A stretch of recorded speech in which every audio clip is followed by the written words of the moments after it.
to the Turtle Club. Have we begun? Have we started? Have we Sure. started? Is this the beginning of the podcast? This is the beginning. This is the episode. This is episode 4 of the Turtle Club podcast. Everybody. Welcome, our listeners. Welcome to the podcast. Welcome our listeners from Portland, Oregon. Yeah, hello everybody from Portland. That's right. Hello. We have a radio ad playing in In Portland, Oregon. Dude, we're famous now. Yeah, we're that's big the mark in of Portland. fame, right? Maybe Fred Armisen will hit us up. The hell closest yeah. person in this call to Portland is still hundreds of miles away. Well, we have a guest. Yes. Yeah. This is Christy or Christian. Our pal. The one friend we roped in. Yeah. Yeah, I'm the guy. I've seen The Master Disguise 7 times. This year? 7 times? This year. Wow. Okay. Let's go around the table then. Let's do this. My name is Eli, and I have seen The Master Disguise 22 times. Oh my god. Wow. My name is Dave. I've seen it 19 times now. All right. My name is Michael, and I've seen it 30 times. Oh no. Jesus Christ. God damn, that's a month. It is a month. Fucking well. Okay, now tell me this: have you slowed down at all? Because last month you had 20. What was the difference between months? So February was still my highest gaining month. February I watched 12, and this month I watched 10. Why? Jesus Christ! Yeah, I watched it 10 times this month as well. No, 9 times. I watched it 9 times. And I'm gonna tell you guys, I really regret this fucking extra bet we're doing. Yeah. Yeah. I have caught up with Dave. I have made it Okay. second Surpassed place. him. And I hate myself. I fucking hate it. It's the worst. This is the dumbest thing we've ever done, and I don't think we should do that in the future. See, I keep in private and sometimes mostly in public. I often say, "This movie sucks, bad," but I keep coming back. I can't escape it. Hold on, because you don't have a choice. We made No. But I tried. Think about that. I tried to watch it twice today because I was like, you know what? I got some time. I'll watch The Master of Disguise. I also watched it twice today. Dave was unable to watch it twice. I was unable to watch it twice. That's timed it right. slightly We need wrong. to update. Dave's VHS tape is starting to shit itself. Yeah. Okay. I did have audio issues. Playing the tape, I had to play a second tape to make sure that it was still working, and then put in the original, and it was fine. I am starting to get a little bit of burnout because the tape is being overused. So I am excited to see. I mean, it's what already a happens there. 20-year-old tape. Yeah. It's not going to last a movie. Hey, it's rental gonna place, last you know what I forever. mean? Okay. This is the golden it's already movie. from Blockbuster, so it was Yeah. already watched so many times. It's 20 years old. It's not. I don't know why you would have expected it to last the whole year, but I had no hope for that. I mean, you could argue it's more used now than ever. Even when it was at Blockbuster, it probably Maybe. didn't Yeah, use like as much. how many people Maybe. watched it? Hey, That's. Oh yeah, I have a question for Christian, if that's okay. yeah, of Yeah, course. sure. So to provide some context for our listeners, we talk to Christian every day. Yeah, Christian is a and- very good friend of ours. He's not here to promote anything. He's doing this out of the kindness of his heart. So Christian, I would just walk us through your perspective on what we've been going through, because we talk about it quite often. You know what's been going on since the beginning. You were there pretty much at the inception of the idea. I'm excited for What this. have your thoughts been thus far? Well, I knew that we were gonna I knew you guys were gonna get through it. I know you guys are gonna make it all the way. But I genuinely am so glad I didn't agree to do the whole thing. Yeah. It's truly sadistic. Because and I awful. believe you were offered a spot, correct? I think We I asked was, everybody. Yeah, I think we asked everyone if they wanted to do it for a whole month, and I think you and our other friend Jimmy. Yeah, we were both like, we're good. Maybe 1 month. Yeah, Yeah. that's what they both said. They said, maybe 1 month. Now, I know you've seen it 7 times, and I know that most of those are, the extra ones are just from us being around you. Is that Yeah. correct? Yeah, at least 2 of them are from when I hung out with you guys before this month. Yeah. How many times were just this month? Was it just the 4? No, I did 5. I did one extra. I didn't count the one that we watched on Discord either. So technically it could be 8, but I was not paying attention, so Yeah. I only counted 7. I did 5. I did an extra one. Seriously, so listeners know that we're doing this like legit. If I notice that I am not paying enough attention to the movie, I will start back over. Yeah. I actually experienced that, last week. Yeah. I was like on my phone too much, and I deleted a game to watch The Master of Disguise. As much as I am not liking this experience at all, I want you guys to know that we are doing this with honor. We update each other every time we're watching it. We're doing it with honor, dignity, and pride. Well, I don't know about pride. It is cream. Pride went out the window. Pride is out the window. Pride is out the window. No dignity. No dignity at all. Honestly, just honor at this point. And it's only like honor we integrity ourselves. Yeah, it's all for integrity's sake. Okay, so Christy, had you seen The Master of Disguise before this? No, I had never seen it before 2022. So, what did you know about it? Did you know anything about it? I had never even heard of it until you guys started talking about it. But like I told you guys before we recorded this, I told my dad about it at the dinner table one time, and he groaned audibly and was like, "Oh boy." And I was like, "Oh, you saw it?" And he's like, "No, I never saw it." I was like, "Oh." Okay. You were telling me that your dad might watch it this week. Did he? He did. He watched it last night. Oh, no. Okay, we'll talk about that when we get to Christy. I just need you to know that. When we talk, because you've also listened to the podcast and you've heard us talking about it in Discord or in person, what is your reaction to, like, how we're talking? Do we sound crazy? Do we, like, is this what you expected? It's been more than I expected. I expected them to be like half an hour because I was like, how much could they possibly talk about? But they're 2 hours each. Oh boy, yeah, we have a lot to digest. And I was really surprised by how Michael, by episode 3, has like almost 180'd on his conspiracy anger, and how he just kind of is like said, "Fuck it, I'm going all in on this." You know, I'm going for the stages of grief. I'm going through them right now. Yeah, Michael, I think, has been the slowest to accept the idea of conspiracy theories about the Master of Disguise. They still make me mad. You're starting to come up with your still own. am having a hard time to accept it, and when I come up with my own, I get mad at myself, and I'm like, do I actually want to say this? Because I came up with the Cherry Pie Man as Barney idea. Yes, you did. Actually, I re-listened to episode 3 just a couple days ago to refresh myself, and I forgot that you're the one who literally brought that up, because that's one of the more crazy family. ones. Yeah, the Cherry Pie family that is Barney Baker. Right. So it's like it's a coping mechanism that I don't want to be my coping mechanism. So right now, real quick, let's just get a quick checkup on everybody's psychological feelings on this, because we didn't do this last month. We had Jacob here, and we jumped right into discussion. How's everyone doing? Are we feeling good? I am not feeling good. This is the lowest point I've had with this podcast. It's to a point where when I watch, I feel like I'm like a Vietnam veteran, just like staring through the movie. Like, it's like I'm not even on my phone. I'm not distracted. I'm looking at my television and I'm looking through it. Seriously. I'm okay. So you're obviously farther along than I am, but I'm getting a very similar feeling. I feel like a burning in my skull. Yes. Like, I'm watching the movie, and I know what is happening, but it's like I enter a trance. Yes. And it's that disassociation from the actual event. It feels like I'm going through a traumatic event every few days. Am I going to hit that at 20? I'm afraid now. It's really not... So I've been really embracing gimmick stuff. We'll talk about this later, but, like, I'm doing a lot of things to help myself get through it. But Michael, you're going first today, so we can get right into this. But you don't do that. Yeah, no, my gimmicks that I'm planning, and I've been hyping one up outside of the podcast to these guys for something that I'm claiming will be the worst watch of the year, and I don't see how it can be beaten. And I haven't done it yet because I'm kind of dreading it. But my idea is to make myself miserable as much as I can while watching in certain ways, which is how I'm doing my gimmicks. Eli's doing more fun things.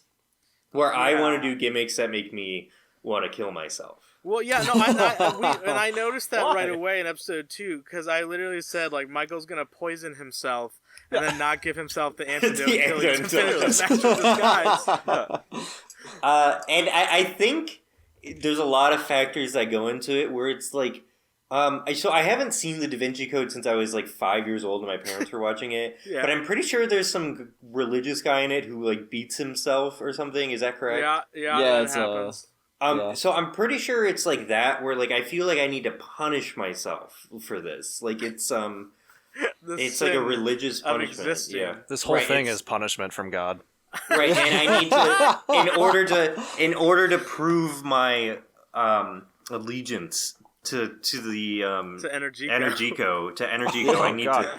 I need to punish myself as much as I can. Wait, so you believe in Energico IRL now? Listen. You have to tap into it. This movie's radicalized you. At a certain point, Christian. This movie's radicalized you. Christian, at a certain point, you just can't escape it. Listen, we meet every Friday night. This is a training tape made by Danny Harvey for his weird cult. For Energico. And if I should I get into my watches? Yeah, Michael. Okay, we're gonna go with Michael first this week since he went first, like the first episode. We're taking turns. Yeah. So this is watch 20 for me. I say Rex rocks. He gets it. I've completely gone in on Rex. Rex is one of my favorite characters now. You actually brought that up in the last episode. We already went over episode watch 20 for you. You're right. Your first for this episode. Oh man, this is the sad one. Oh, sad. What did you do? Oh no! Okay. All right. So if you guys remember, I believe it was episode 2. I watched the movie Funny Games before, right? Yeah. Yes, or after. It was right after. I'm sorry. Or before? I think it was before. You watched Funny Games first, then Master you said it was you woke up at like 7 a.m., watched Funny Games, and then immediately watched Master of Disguise. I did something similar this time, but kind of reversed it. Do you guys know the movie Martyrs? Yeah, I do. Okay, so Martyrs is this really weird French new extremity movie. That's really awful. It's a great movie. It's a great movie, but it's awful, and you just feel awful watching it, and you just want to cry. So I watched The Master of Disguise first, and then watched it. Why? Because I was thinking maybe I would look back at The Master of Disguise with fondness. I'm worried about you, Michael. And I will say, I think it worked a little bit because initially I rated it half a star. I rated it half a star, and then I think I went back and changed it to 1 star. So that's wild. So I'm pretty sure it worked. Martyrs created half a star of better experience. Yeah, so these are my this is my notes for it. Some of them are before, some of them are after. I said Barney sucks at skateboarding because he's actually a cherry pie. Yeah, we know. And then I said Rex isn't oversized. That doesn't make any sense. When he says you're with the oversized Rex, he's like a normal dude. Yeah, Pistachio's just very small. Yeah, and then I said, wait a second, Rex is a spy. Oh. Okay, and I think he might be... Okay, so here's my thought process, okay? Rex is a new waiter at Fabrizio's. Yes. Fabrizio's, yeah. Fabrizio. Inexplicably, soonly after, we don't see how Devlin Bowman finds out where Fabrizio is, his store. He didn't know the hours, anything like that, right? So my thought process is Rex was a spy for Devlin Bowman, and that's why later in the movie, in the restaurant scene, when Pistachio's starting to gain momentum, Rex goes, "Hey, Pistachio, my friend," because he's trying to win him back over so he can gain information still. So it doesn't work. That's actually very interesting, because that would probably explain why they overlooked Pistachio when kidnapping the mom and dad. That would make a lot of sense. Because Rex told him, like, "Oh, don't worry about that guy. He's a stupid idiot. Useless. He's an idiot. Right. I tripped him. It was awesome." And it was awesome. I agree, Rex. So I am of the opinion that Rex is a spy. No, I Huh. 100% have bought into that already. That you did not have to Same. convince me of that. That makes so much sense. Okay. That does. That Like, really Christian- does. so Rex was hired by Bowman. Bowman to be a spy to figure out, get insider information before the kidnapping, pretty much. I don't doubt this at all. I don't 'cause hate also, that. like, Yeah. that makes complete sense to me, and I don't know if that says something negative about me that I've bought into that already. Yeah, honestly, I didn't have to convince you. No, I did not. so then- I needed no convincing. And I'm starting to be worried that like 2 months ago I probably would have needed convincing, but no, I'm in. No, and that leads to Rex making out with the Tush Queen in the alley. Right. Because she was with Pistachio previously, so he was probably trying to get more information. She wasn't with Pistachio.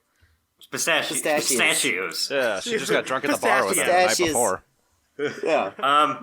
Okay, so next thing, I have a lot of stuff about the grandpa here. I have a theory that the grandpa knows he's in a movie. And he's like the Whoa, meta that's a little version far. he's like the meta version of God, and he's like the script person He's where become he does the Joker, baby. right. So he does things to make the movie happen. Because time and time again, the fucking grandpa just does things so that the movie can happen. He just moves plot, yeah. Right. For example, right at the end, when Jennifer Esposito is like, "Hey, shouldn't we help him?" and he's like, "This is between father and son." That's just for the movie, right? That's just for movie purposes. So I think the grandpa is aware that he's in a movie, and is like the meta version of it. Or like when he says, "Oh no, I can't help you," which leads into my next point, that the Disguisey book is not a real book, and it was made by the grandpa, i.e. the script writers, to make the plot happen. Oh my god, I okay, just changed the okay. whole theory This- because of that. I can't wait. The lack of fourth wall for one character is very interesting, and I like that a lot. But I also want to point out that, Michael, if Dave had pitched this to you 2 months ago, you would have screamed at him. Yeah, let's not talk about that right now. I was during my anger phases of grief. I'm now in acceptance. I've come full circle with it. I'm just acceptance. You know, I'm at peace. I'm He's zen. punished Like, Mike we've now. lost our Yeah. straight. Punished. I'm punished, Mike. This is what this movie has done to us. Yeah, no, you've lost your straight man. I'm out. Oh my god, there's nothing to ground us anymore. Yeah. So, what do you think? Good theories. No, I'm all in. It's That is a great masterpiece. theory, and That one I've makes too got- much sense. I've got a big reveal from my part. Good. I'm excited. So excited. Okay, so the Constitutions. I did the math on because it shows the bid on Blackmark eBay for the Constitution. 12 donkeys. Right, and then it said something in marks, which I was like, oh, I can convert that. So the current bid was 1.1 million USD, and I Not think that much. I think that's low for the Constitution. That's pretty low for literally Right? the Constitution. Well, it was 12 donkeys originally. Yeah. Well, but okay, so is 12 donkeys the equivalent of 1.1 million? No. No, What was not the at bid all. they put on it? Yeah. How much does one donkey cost? Someone look that Christian, up right Christian, now. you're the expert on A couple donkeys. 100,000. Easily 200,000. Yeah. Thank you. Right? Christian, when you bought your wife through what's it called? Where you have to pay a Yeah, when I traded donkeys for my girlfriend. yeah, what's that called when you trade donkeys for a woman? bartering? Black Mark eBay. No, there's a name for it. Whatever, I'll look it up later. Okay. I looked it up. I can look it up. Trafficking? I just Black looked this up. market. The cost of one donkey, prices start at around $300 for one donkey and can go up to $2,000 and $3,000 each. Okay, so That's let's like say a high-end Matt- donkey is $2,000, let's say- $3,000. 12 donkeys. Let's say their highest end. That's like 12 donkeys for like what, 5,000 is $60,000? That's not even close to $1 million. But that's with like a market margin of like, 2-3 mil. Yeah, we gotta include inflation here. Well, Honestly. okay, the one thing that we hadn't considered is that maybe in this world, donkeys are worth more. Yeah, the inflation in donkeys in that world. Are No, crazy. the word just clicked on me. I was zoned out thinking that whole time. It was a dowry. A It's dowry. called a dowry. A dowry is when you trade like donkeys or animals. Yeah, for that's a wife. okay. That's a what wordle word. word you were trying to think of. Yeah, Yeah, smart so wordle. dowry is So- what Christy paid for his It's a girlfriend. wordle. Right. Yeah, yeah, he's on Wordle It right might now be. for the dowry. That'd be a good Right. word. That'd be a fucked up But wordle, no, dude. honestly, what I'm gaining from this is that in the world of the Master of Disguise, for whatever reason, the existence of Of Energico donkeys. Yeah. makes donkeys more expensive. Yeah, It's just on scale. Donkeys are worth like $100,000 in this universe. Yeah. No, Yeah. this is like 90s money too. No, it's like so- horsepower. It's like horsepower. It's not actually a horse's power.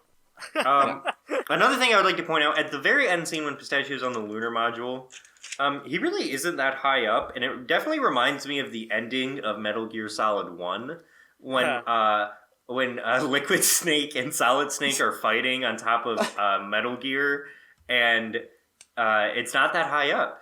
And then he falls, and it's like a big deal. But they're that's what it like reminded me 30 of. feet in the air, like Yeah, a max. normal fucking like cage match in wrestling. Like it's a Right. normal So, I basically what I want to say is I'm trying to relate this to Metal Gear to save myself. Good job. So after this was Watch 22, and I said, man, I just want to play Elden Ring.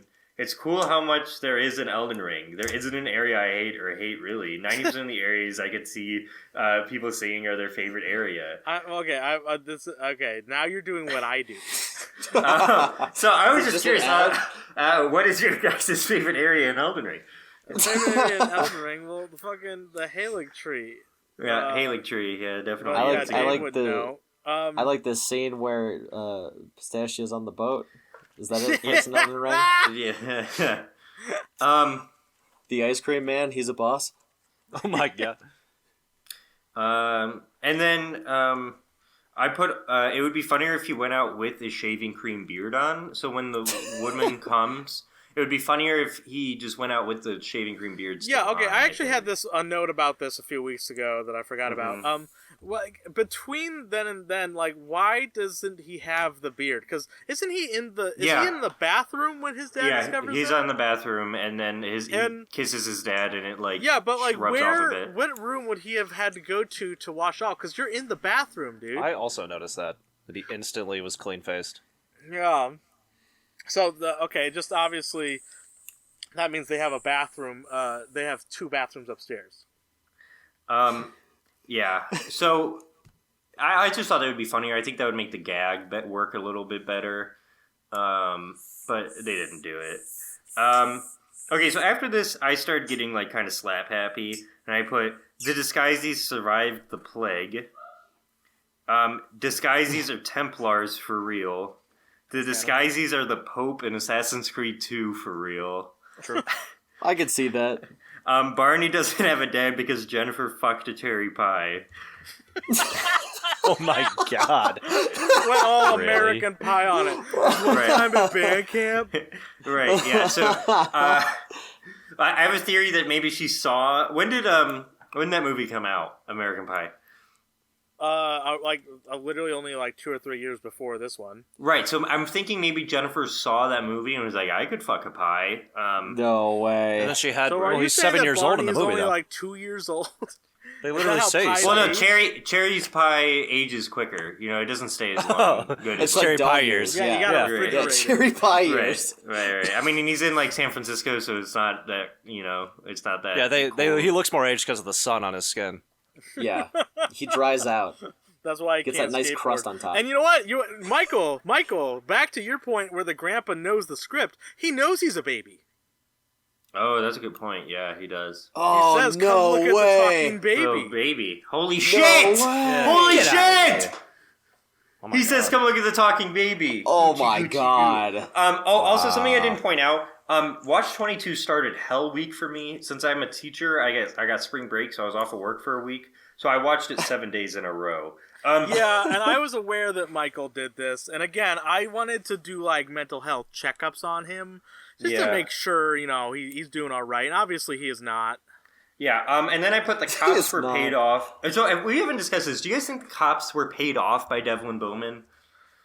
Why not? That's Why why not? they hang up. I Yeah. honestly, no, I'd like to think that they genuinely just don't want to talk to a cannoli on the phone. Yeah, I think they just didn't know what the hell he was talking about. Right. Okay. Because obviously the cop dispatcher is the slapping dummy man. We've already established that. Right. He does And sound he heard like him. Yeah. that, and he's like, and he's just sitting in the attic. Don't he's call like, again. Don't call again. Don't Yeah. call again. Yeah, he says that. It's the same. voice. Okay, so another point. I really, really, really hate when Jennifer says, "But I know you can save your mama and your papa." Who fucking talks like that? Why did she say mama and papa? She's supposed to be like the normal person. Well, that's what. she That's could've- that's when she's starting to buy into it because remember she's sort of like into him at that point. Yeah. Well, but, okay, and then there's a line, and I don't know if this was the intention, but I've thought this since the first watch. She goes, "Do you know what time it is?" And Pistachio goes, Yeah. "Time to make a plan." I think the joke is that she thinks like she's going to say, "Time to make a baby." Yeah. I don't know about time to make a baby, but I think he thinks she's gonna say we're gonna fuck right now. Right, I've always inserted in my head "time to make a baby," and I don't know always. if that's it. I think she's like, you know what time it is? Like time to fuck. Yeah, his and then they would have dick almost fucked on the blasted stairs off there. into space. Yeah. Yeah. They would've fucked Okay. on the So stairs in that weird purple light that the street has.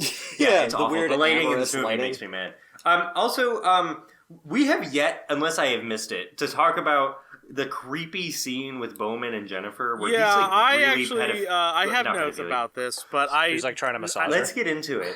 So he does not know she's working with Pistachio at this point. No. So when she goes into the bathroom and he's like, "You were looking for the bathroom in the living room," and then he like takes her like to the room and she drops her purse and she picks it up and she's like, "Oh, I'll take that," and he rips it out of her hand. He's like, "Let me have a peek." That's fucking weird. So Yeah, there's actually there's a scene before that actually that leads up to it because she asked where the bathroom is and he's like, "Aw." Right. Tells her, yeah. But like you see her walk off and then like look back and then run in the other direction of the living room. But then you see Devlin Bowman turn around and look at her and see her run off, and they get stopped by Pistachio's Mr. Peru. So do you think he knows that she's working? She's up to something? Okay, this is not a conversation that I want to have because I love Devlin Bowman so dearly, but I think he might be capable of date rape. I think Yeah. so. Oh, he's definitely I a don't gay know. raper. Yeah, I mean, he's an evil guy. Yeah, he's just like, yeah. But like that's I don't know a if that different was what level that of was. evil. That's Yeah, I don't know if that evil was what he was cartoonishly evil. doing. That this is a conversation that I've had this thought, but I didn't know if I wanted to talk about this because Devlin Bowman, he's one of my favorite characters in this movie, and that would really be ruined. Yeah. I think he has too much on his agenda to. I think he's got kind of not that direction of evil. So I'd it's like more of to like think civilized that evil, he which is knows. shitty to say. He's creepy to her though. Like, Yeah, he's like creepy. Oh Yes. Yeah. Oh, absolutely. He's trying For to fuck sure. her. Yeah. That's really weird. But He'd Do you be the think he's dude had sliding sex? up Do you think Devlin close Bowman's on had the first sex? date. Is Devlin are you Bowman a asking if Devlin virgin? Bowman's a virgin? Because I actually Yeah. have something about this in my notes. And Okay, we all can right, talk we'll about wait it for later. it. Do you want to get to it now or wait for it? We can wait for it. It's Okay. going to be a very big conversation, and I don't want Okay. to eat into your time. That's fine. I appreciate it. Interesting. Okay, so I'm just gonna do some rapid fire stuff here. I don't want to take up too much more time. But I watched 25. One of my notes is there's a line that Fabrizio says that's not for greed and evil when he's taken the Constitution, I believe. And my note is not for greed or evil, but you rig elections. Well, they because it's the right thing to do. Yeah, it was the long time to end slavery. Okay, but says who? Yeah. I'm just saying that the disguises long ended play. slavery. So Michael? Are you siding with slavery? Yeah, are you saying I'm Abe siding- Lincoln shouldn't have been president? Listen! What I'm saying is, I need to think I'm going to back myself Okay. on this. What I'm saying Michael's like, is, you know what? John C. Breckinridge should have won. okay, they clearly are okay with impersonating presidents, correct? Yes, we've seen that multiple That's times. precedent. And Yep. they are also okay with influencing elections for whatever reason it may be, correct? Correct. Yes. Yeah. Who's to say fucking Reagan didn't get elected because of them?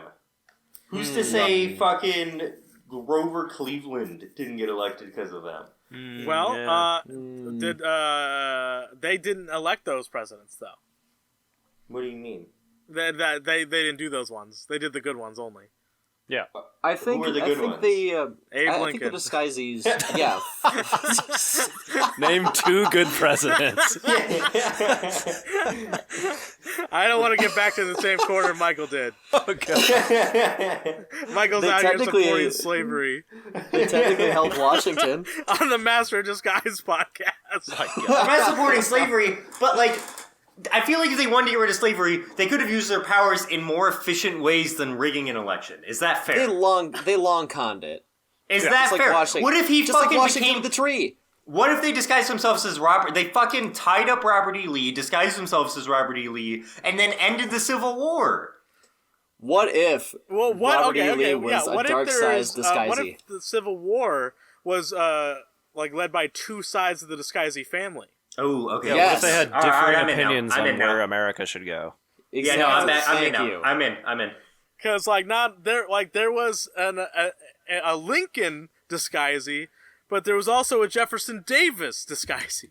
Right. So I'd also like to fill in that the South had this idea of their money laundering ideas to keep their businesses alive as the golden circle, or the little orb that the disguisees tend to keep around. Whoa. Holy Okay. shit. All right. We Just just blew saying. this whole thing open. The Civil War. Listen, was not you guys convinced me. I'm in. It was between disguisees. I'm in. There were 2 civil wars happening at once. The one you read about in history books, Yeah. and the one that actually was fought. Yeah, that was Yeah. the prequel that got The canceled. silent one. This is the plot of National Treasure 3. Oh my god. Disguising And wars. we've already made connections between the imagery in Master of Disguise and National Treasure. Yes. Oh, Yeah, good. you know what? I take back that note. I'm fully in. There were 2 wars, and they between the disguises. I'm in. There were 2 You guys got me. Also, okay, so watch 26 was the group watch, which I was pretty drunk for this. My only note was classists, and I can't remember why I wrote that. Does anyone remember why I wrote classists? No, I remember you bringing it. You're like, I remember you didn't tell us. You're like, oh, I've got a note here. This is good. And then you wrote it down and didn't tell us what it was. Oh, I guess this movie is like classist. In some I'm way. sure it is, but I'm sure we can find a spot where it is, yeah. I'm gonna be honest. I don't know what I was going for there. Okay, so another thing is Trent and Rex. I think we're gonna run a train on Sophia Oh, yes, they because were. they were both at the bar with Sophia, and she had already dated Rex. So I think they were gonna run a train on her. They were not only run a train, they're going to DP. She's the Oh, tush yeah. queen. She can handle it. She's the tush She's queen. One in each cheek. One in each cheek. Yeah. I don't even... The anatomy of that is a little bit off.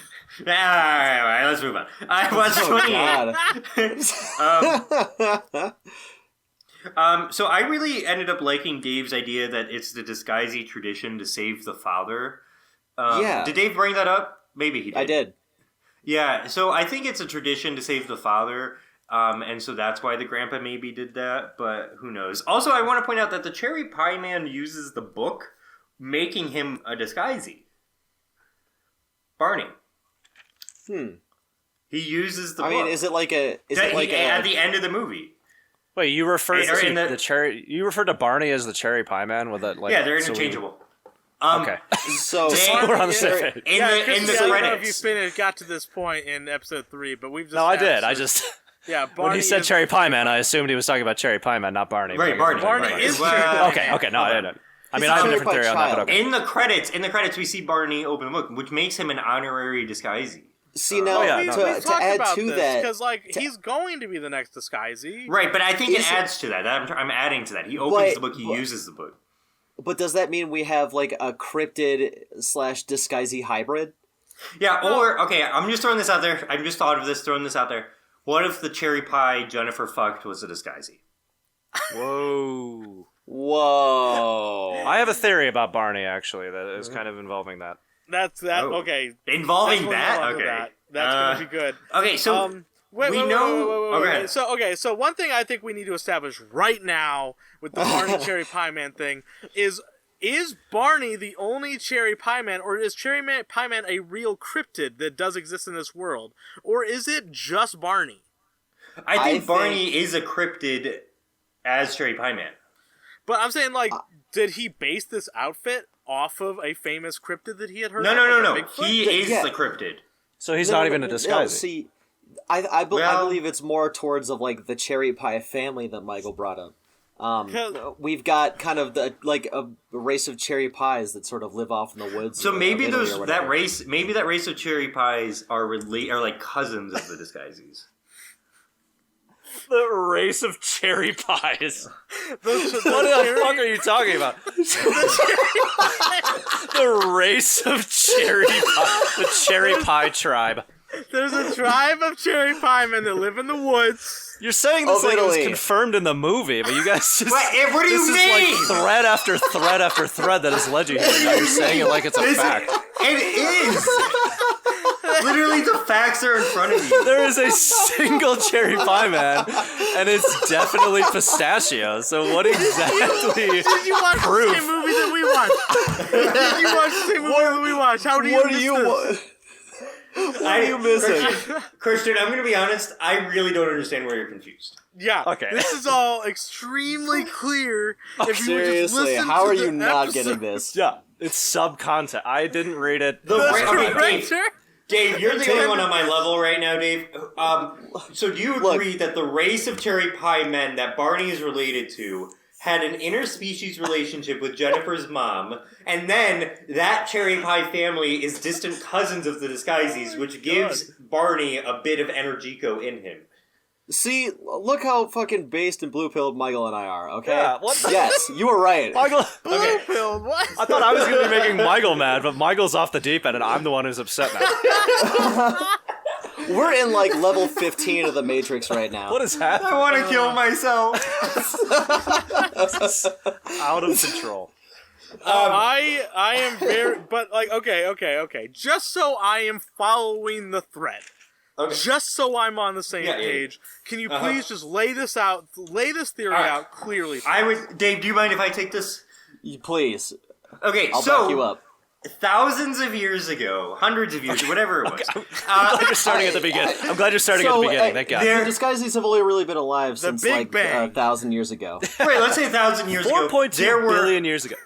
There were humans. There were humans, and those imbued with Energico. Those imbued with Energico split off kind of like evolution did, right? You know, we have a common ancestors with apes. So they split off, one creating the cherry pie race, which use Energico all the time to be cherry pie people that can live, breathe, live normal lives. They have their own tribe. It's like disguise that they wear all the time. Right. And then the other tribe, in Italy. Okay. And then that's them. They use Energico to live as cherry pie. Then the other tribe was the disguises. And that's what we see, throughout the movie, most of it. So Jennifer, on a modeling trip to Italy, Jennifer met one of these cherry pies and had relations with this cherry pie. She got pregnant and had Barney. Barney, Barney is then the descendant of the cherry pie, right? Because that's his father, and has that Energico in him. He's the cousins of the disguises. So that's why he's able to understand the disguisey way, give Pistachio tips, use the book, and become an honorary disguisee. Okay. So does this mean that disguises are cherry pies dressed up as humans? No, it means that they're a split. There's an evolutionary division. I think it leads more to the cherry pie men being part of the dark side of Energico, because they decided. Oh, this is an interesting thought. They decided to meld into the cherry pie. The cherry disguise. pie men were the South in the Civil War. Yes. Yeah. Okay. So I'm going to revise it a little bit. The dark side of America. The split evolutionarily happened because the disguises were on the light side of Energico, and the cherry pie were on the dark side of Energico. But anything after that, I say, is still true. They had their tribe in Italy, and Jennifer met them in Italy and had sex with the cherry pie, and then had Barney, and that's why he has So the then the Energico guards in at the mansion know who Cherry Pie Man is because of Barney terrorizing that mansion. Correct. No. It's more... So, yes, you're right, but it's more of like a local cryptid setup. But it's like, I think... I personally think in this situation, because there is a doggy door on the mansion, the cuteness / the grandpapa goes into the mansion, disguises as a guard, and just goes, "Guys, have you heard about this fucking cherry pie man? This is wild." Right. Right, because the grandpa, he's the script doctor, right? So he can see what needs to happen. So he's like, all right, as the god, I need to get Barney to be the next Disguisey. So he plants the cryptid idea in his brain, and that's what sets things off. Okay, so Is there a local tribe of cherry pie men, or is it just Barney? It's just Barney in that area. Because I would like to Barney. think that there was a tribe that moved to America at the same time as the Disguiseys did to keep an eye on them. Oh, to break I would be okay with that. I'm okay with that. I'm okay with Cherry spies. that. Yeah. That way, because the craziest part of that is the idea of Jennifer going to Italy, because she doesn't seem like she's well traveled. That's a fair point. Yeah. The Disguiseys went from Italy locally. Yeah, I'm with you. Now, they came to keep an eye on the Disguisey bloodline. I'm with you. I'm good. I'm actually gonna push back against that one. I think Jennifer is very well traveled because she finds the Turtle Club cigar on the ground and goes, "I used to date a guy that smoked these hand rolled cigars." That denotes that you have like a lot of wealth to hire a roller for specialty cigars. But that was just a guy she was dating. She dated maybe wealthy he guys. brought her. Maybe he brought her still. to Italy. Maybe. Do you She think cheated that on him Devlin with a cherry Bowman pie. is an ex of who hers? wouldn't? No, because he would have said something when he was trying to I think- fuck with her, right? I think they knew of each other. Because, well, Maybe. the only thing that Really? makes me think that Maybe is not 'cause do you Devlin. remember Constable Mueller shows up at the house and says the I'm name looking wrong. for Jennifer Baker, and they immediately know it's her. Right. Huh. And maybe. Oh, well, I mean, like, if you say Jennifer, it's the only woman in the house. And then you go straight to your boss, who happens to be with Jennifer. Yeah. Okay. So I just want to get check with everyone that everyone's on board with Dave and I's theory, correct? Like. Yeah, no, I, Perfect, thank again, you. I'm past the Okay. point of arguing, with any All right, of it. Christian, are you in? What specifically am I on board with? That there's a different sect of cherry pie between the cherry pie and the Disguiseys, but they both have Energico. And then when the Disguiseys moved to America, they came to follow them, which hence caused the civil war between the Disguiseys and the cherry pie men. And then Jennifer found a cherry pie and fucked it, and then had Barney. No. I'm gonna go ahead and say no. I'm not on board with that. What do you mean? Where's the hole in that? Okay, where you lost me was when she fucked a cherry pie man in Italy. I'm not seeing a problem. There's a lot of things that had to happen in between then and where the movie takes place. That is a huge reach. Other than that, I'm completely on board, though. We're basing the entire thing on one line of dialogue. Yeah, this is like, you are assuming so much in this. Cherry pie man, get him! He said it's Cherry Pie Man, and that we are talking about the civil war between Disguiseys and Cherry Pie Man.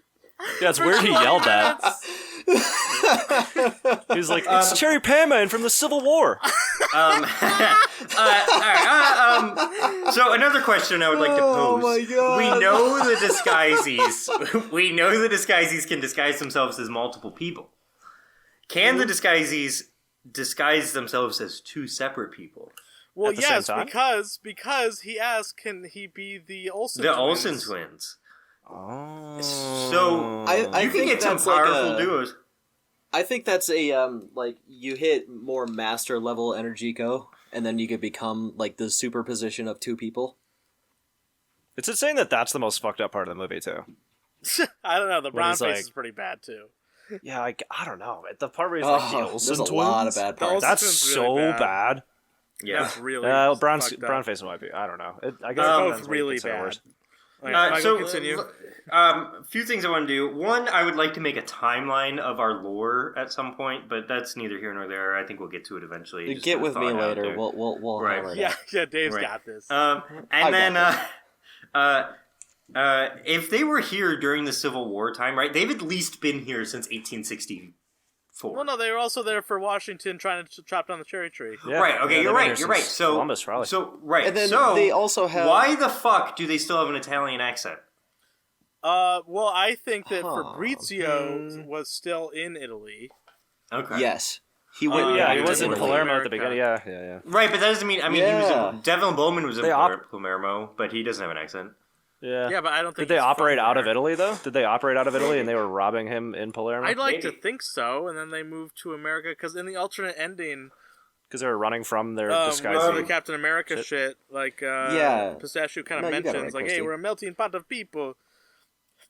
Can I ask Dave a question? Yeah, please. Can we share the title of Lore Master? I would like to get in on this, and I feel like I've done my fair part. So let's you'd like to come into the shell? Let's continue down the line. Yeah, into the shell is Dave's segment. Yeah. Let's see how insane Dave has gotten. Dave, can I please? Oh boy! Dave, can I please have the title of Lore Master with you? Can we co-own it, please? Get with me after I do my part. We'll see. Michael, you've had one episode of craziness. It's good now. I've had 4 now. Yeah. All right. I just want to get it out there. I would like the title. Take your time with it. It's yours to give. We'll see. We will see. Okay. So I started like whenever I like to not go first on the podcast, mostly because it just gives me a chance is Michael to done? reread I all just of my wanna make notes. sure. I'm fine. Okay, yeah. Dave, go ahead. Perfect. Yeah. You like to not go It's first. nice not going first, so I can redo all my notes. A lot of which are starting to build together, especially with the grandpa being the lore master. Thank you. And a lot of different things. Hold on. Can we make an official name for the grandpa? Can we? I like the name Script Doctor. Script God, I think would work. Script Doctor is good. I kind of just like calling him the writer.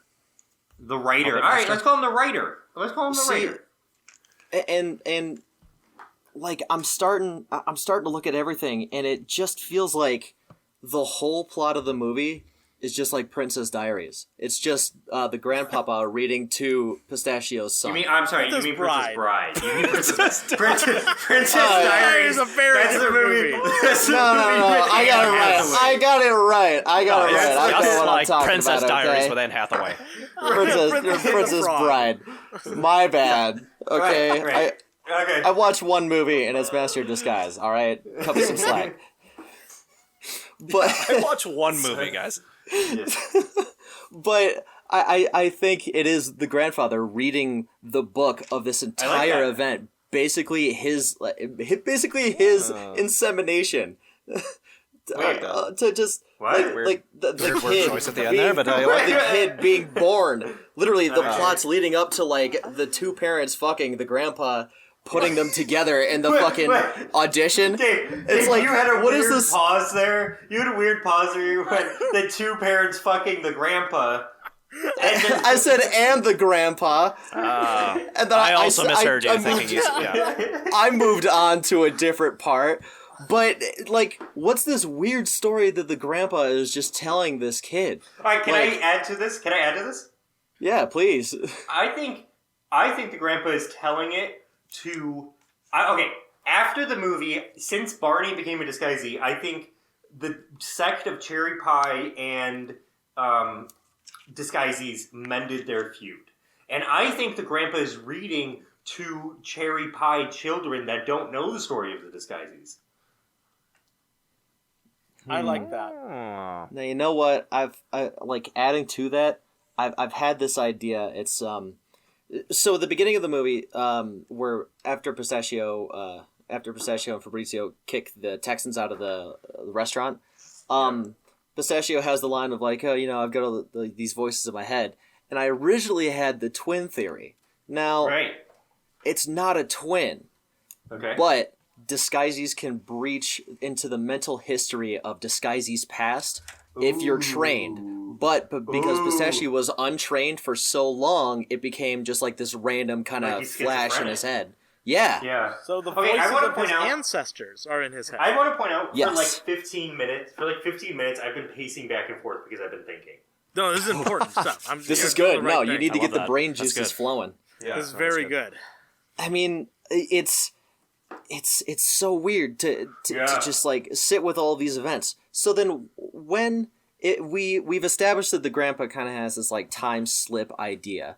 So then, if the grandpa is reading all of these events, does he technically slip back in time to do these events and then remake the book to make sure that it all works out?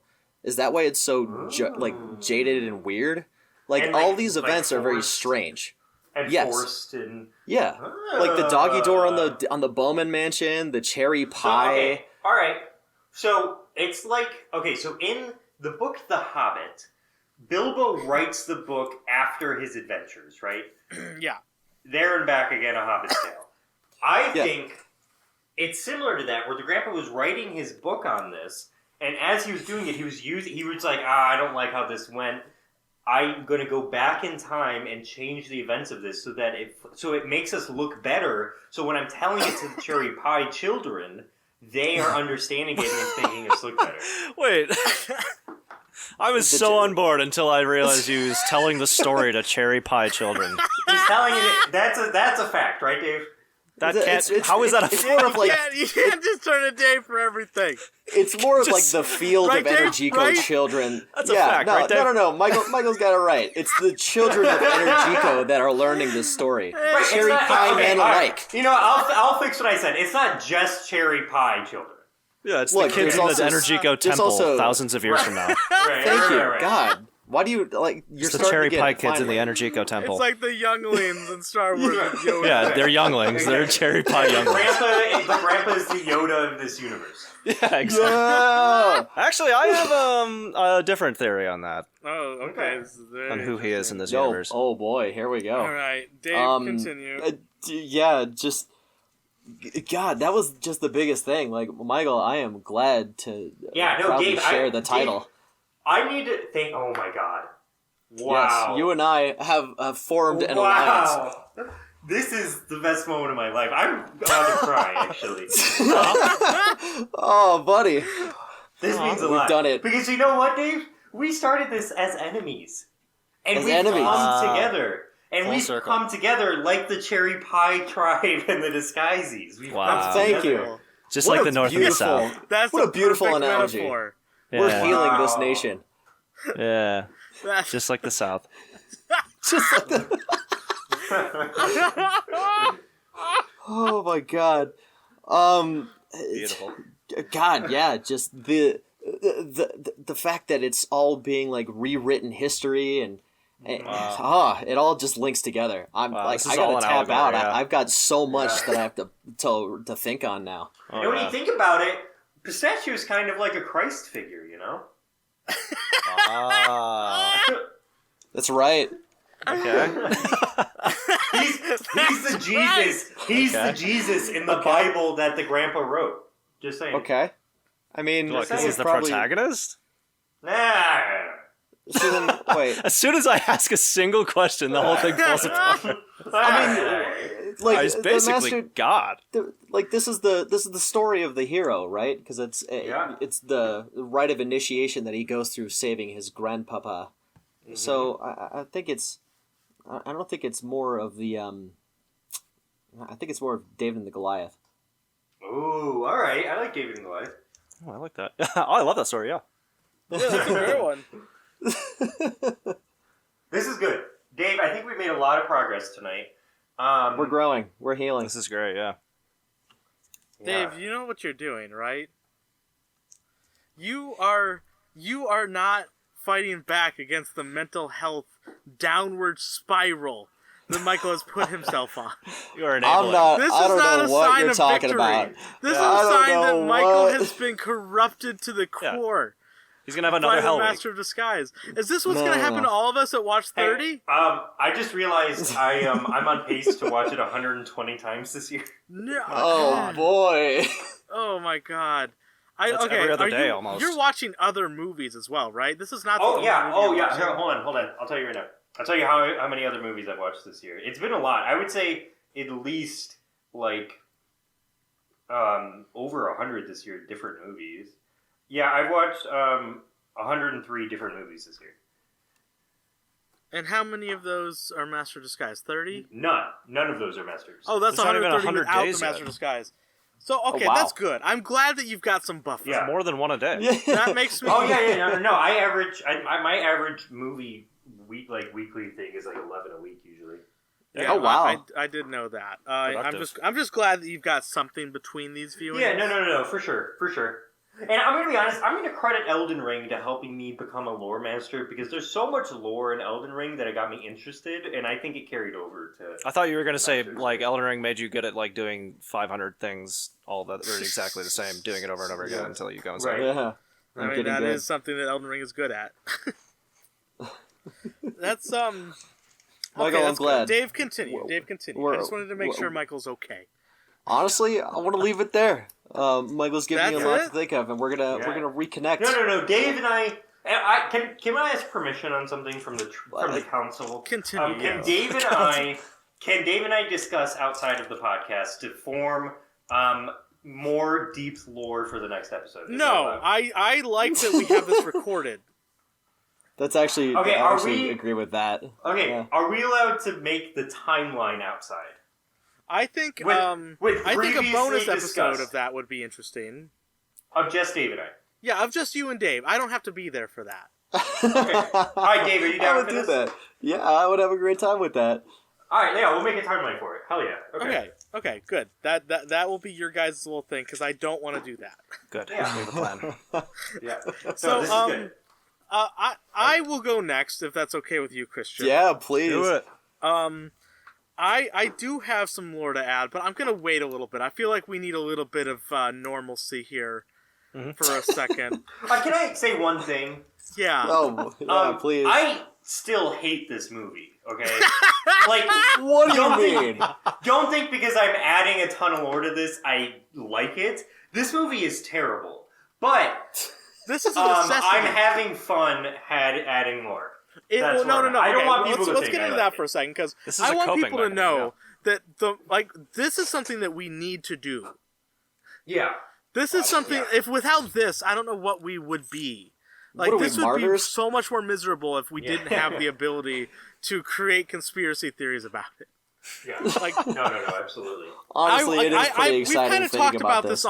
on like episodes before, but this is extremely therapeutic. This is like a group Yeah. therapy session for me. Like, Well, it I gives look me something forward to to think about this. next episode. Yeah. oh my god! Like It I is look pretty forward nice. to this every month because I need someone else who is sharing in my experience. This is like an AA meeting. Dude, you, like 3 episodes from now, you guys are gonna be having like god complexes about this and shit. Like thinking you're immortal and shit. We're gonna be We are looking better. down on everybody else. Yeah.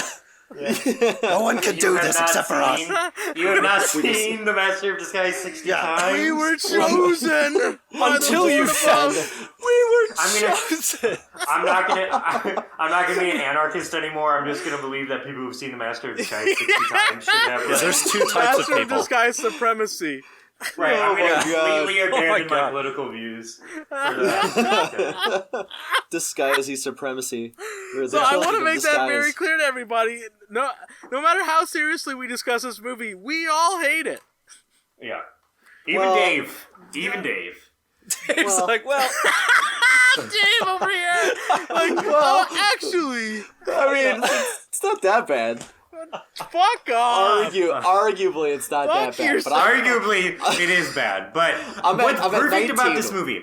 What is perfect about this movie, and it's something that I don't think we will get in future years if we do it next year, is that this movie is ripe to add more content outside of it. oh my god. No, the mystical vagueness of it Yeah. really helps. Energico Right. Yeah. is like our crutch Oh, Right. it this is. whole year. To where, like, if It we watched, really helps us if I along, have watched, right? if I watched, like, I don't know, like, there's that other podcast that we ripped off that watched Grown Ups 2 every week for a month, or every week for a year, and like that wouldn't be as fun for me. No, that's harder. Yeah. Again, I didn't listen to all of that, but I think they did come up with conspiracy theories, though. Okay, all right. We've done it very quickly, though. Yeah, we really leaned Oh into yeah, it. the especially descent was Michael. very rapid. Yeah. we are not. We are a quarter of the way through the year. Yeah. it is okay, episode I wanted to 4. point the okay. So I mentioned to my family because I was watching it today, and my Yeah. family, my father and my sister came over to visit, and they're like, "Hey, we're gonna come over. Is that okay?" I was like, yeah, that's totally fine. I'm watching The Master of Disguise right now, because I hate myself. And my dad goes, you know, it's only March, right? And that was the first time that it truly hit me. Because you know how, like, when you're running a marathon, they tell you not to think about how much, like, you have ahead and more, just don't even think, just keep going. I was kind of in that zone. I was in a good streak. I wasn't thinking about it. And then my dad ruined it for me by saying, hey, you know you still have 9 months of this, right? Yeah, you're a fourth of the way through. You know that, I right? fucking hate this. It's terrible. So that's another thing that I wanted to. Okay, I'll get into my notes. So I watched this movie 9 times. Okay. All right. In the month of March. Starting at my 14th viewing. This was my first time watching it just on my phone. Okay. Mostly out of necessity. I was at work and I had a slow day and I didn't have any other screen to use. So I was on my phone. And whenever I would have to like exit like the movie, like Amazon Prime is where I was watching it, to take notes in my phone, it would turn into like that tiny little like picture-in-picture thing in the corner.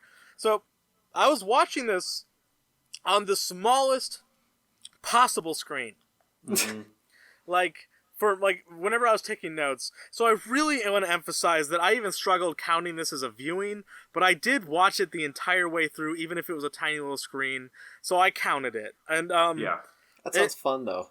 Well, it's a little weird, because because I'm watching it, I can't really do anything else on my phone, which is, like, if I, like, need to, like, look something up, or if I'm, like, bored watching the movie and I notice, like, a mineral water brand, I can Google it on my phone while the movie plays. I could not do this time. And it's such a small change, but it really made it harder and more boring. But I have a movie pitch for you guys. Okay. Sort of a, not an in-universe, like, thing. This has nothing to do with lore. This is just a separate movie idea that I had. It's called Step Up 6 Civil War Dance-Off. Oh my god. I'm okay. I'm so in. You've got me roped in. Okay, movie begins. Flashback. Thomas Lincoln, creeping around his wood cabin in the woods of Indiana. He hears some sounds. He creeps around this cabin to find his young son Abraham, the age of 10, popping and locking. Okay. Oh no. Okay. And he immediately thinks, my son was born to dance. That's going to be a president. Okay, is this like a High School Musical thing where he wants his son to dance, but he's like, no, Dad, I want to be president. I want to play basketball. No. Let me keep going. Remember, this is a step-up movie, not a High School Musical movie. Okay, sorry. Flash forward to 1860, when Lincoln forms a dance trio with Mary Todd and Hannibal Hamlin in order to defeat John C. Breckinridge, John Bell, and Stephen Douglas in an all-out, no-holds-barred dance tournament for the presidency of the United States. Damn. Fuck yeah. They struggle. They struggle, but they are victorious. After Breckinridge's embarrassing loss, the South decides to secede and create a new superstar dance team consisting of Jefferson Davis, Alexander Stevens, and Robert E. Lee, forging the CSA Dance Squad. The whole country watches a live stream on Twitch as Team Lincoln and the CSA Dance Squad compete. Davis takes an early lead with an impressive spin-a-rooney, but Lincoln has a secret weapon up his sleeve. Mary Todd tries to talk him out of it because it's way too dangerous, but he must do it for the future of America. He pulls out an impossible move, a move that only Lincoln is capable of. He named it the Emancipation Proclamation. Yeah. Yes. And he wins with a unanimous vote from the judges. All is well. So is this like so this didn't happen in universe, correct? No, not in universe. This is my pitch for a separate movie. So this is not in universe, but this is like a spin-off? I honestly, I just view it as a good sequel to Step Up 5. Wait, there's 5 step-ups? Yeah, there's 5 step-ups. I had to Google that, by the way. Because we've mentioned that some of the disguises would make for better movies. Like Terry Suave would make for a better movie. Yes. But I feel like you'd have to splash in some Constable. Yeah, I think the Abe Lincoln from Master of Disguise should get his own movie in the form of a Step Up sequel. Yes. But it's not a disguise. It's just Abe Lincoln. Yeah, it's just Abe Lincoln. I'm in. So how much are you guys going to invest? I have a Kickstarter. What? Yeah, how much are you asking? I need $20 million. Pull a Jacob. Be more reasonable. I'm gonna cut it back to 16. You're right. All right, continue, please. In the Who, Why, Warehouse scene, Grandpa mentions that the cuteness was also kidnapped along with Mama and Papa. I don't know if you guys have noticed this, but he says, "Don't you want to get your Mama and Papa and the cuteness back?" I noticed that today. That's weird you say that. He says, "Mama, the cuteness, and your Papa." Yeah. Which is so weird because why?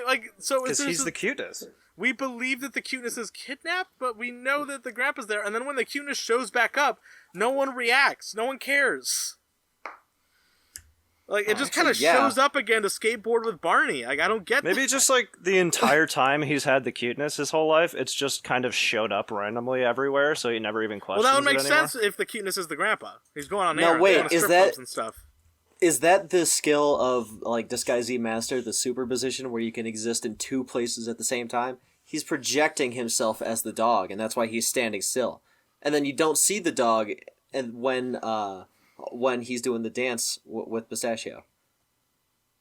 Wait, what? But no, the cuteness isn't in that scene. Yeah, he said that the cuteness was kidnapped in that scene. In that scene, he says the cuteness has been kidnapped, and then the cuteness just shows back up again, during the first Trent scene. You're right. And no one reacts. Did Pistachio forget just trying to mislead him, I guess? Was supposed to be kidnapped? Was he being misled by his grandpa? I mean, yeah, I think he was because at that point he didn't know. Well, yeah, because the grandpa is the cuteness. Obviously, we know that. But the fact that Pistachio doesn't react when the cuteness comes back—that's just a very weird bit. All right. Also, Palermo State Penitentiary doesn't exist. I looked that up. Yeah, I looked it up as well. Yeah, it's Palermo State in Italy. Hey, I have a fun side comment about my family. My family has a ton of mafia ties in Sicily and in Ohio. And do they like cherry pie? They well, I don't want to give too much away. And they my family is from a few parts in Sicily, and one of them is Palermo. So no way. I have ties. So you are a disguisee, is what you're telling me. Yeah, were you getting mad in the first episode because we were getting really close to finding out that you're actually a disguisee and your parents are... Whoa. The end of this podcast is going to be podcast? A Mexican standoff of all of us pointing guns at each other, accusing each other of being disguisees. Yeah. Which one of us is in disguise right now? Yeah. Which one of you is real? It's just it's the thing. It's just a complete parody of the thing.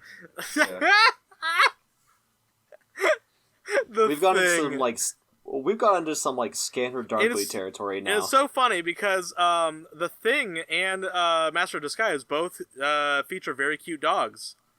That's true. Wow, I never thought of that. And one of them is some terrible monster who turned into this grotesque thing, and the other one is The Thing from The Thing. Yeah. Okay, I found something on Wikipedia. Turn into a terrible monster. Are you talking about the grandpa? Yes. Wait, I found something on Wikipedia about Palermo and prisons. The Pagliarelli prison is a maximum security prison in Palermo, Sicily. But it's not called the Palermo State Penitentiary. Yeah. But yeah, I guess that's just a random... Yeah, I don't know. Maybe that's the Americanized name. Because it's Prison Palermo Pagliarelli. Michael, what does that mean? It means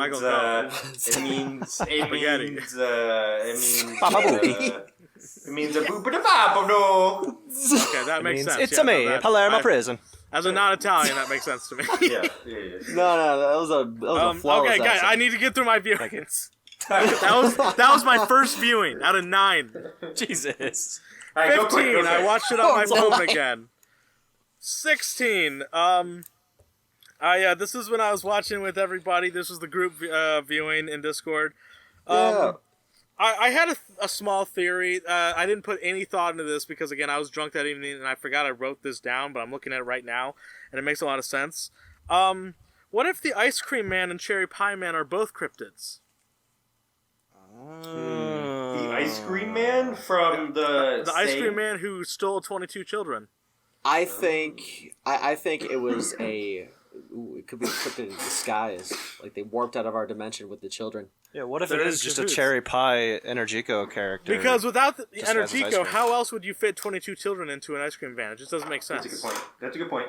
Yeah, What disguise kind- with Energico- little ice creams. Okay, but Eli, this is where we're running into issues. Is he a part of the Disguisey family bloodline or the Cherry Pie family bloodline? Well, wait. I don't know. Again, I hadn't put much thought into this yet, but it's just something to think about when we're discussing lore in the future. I'm planting some seeds. Without Okay. We need Hey, to. Without Christian, energy- listen.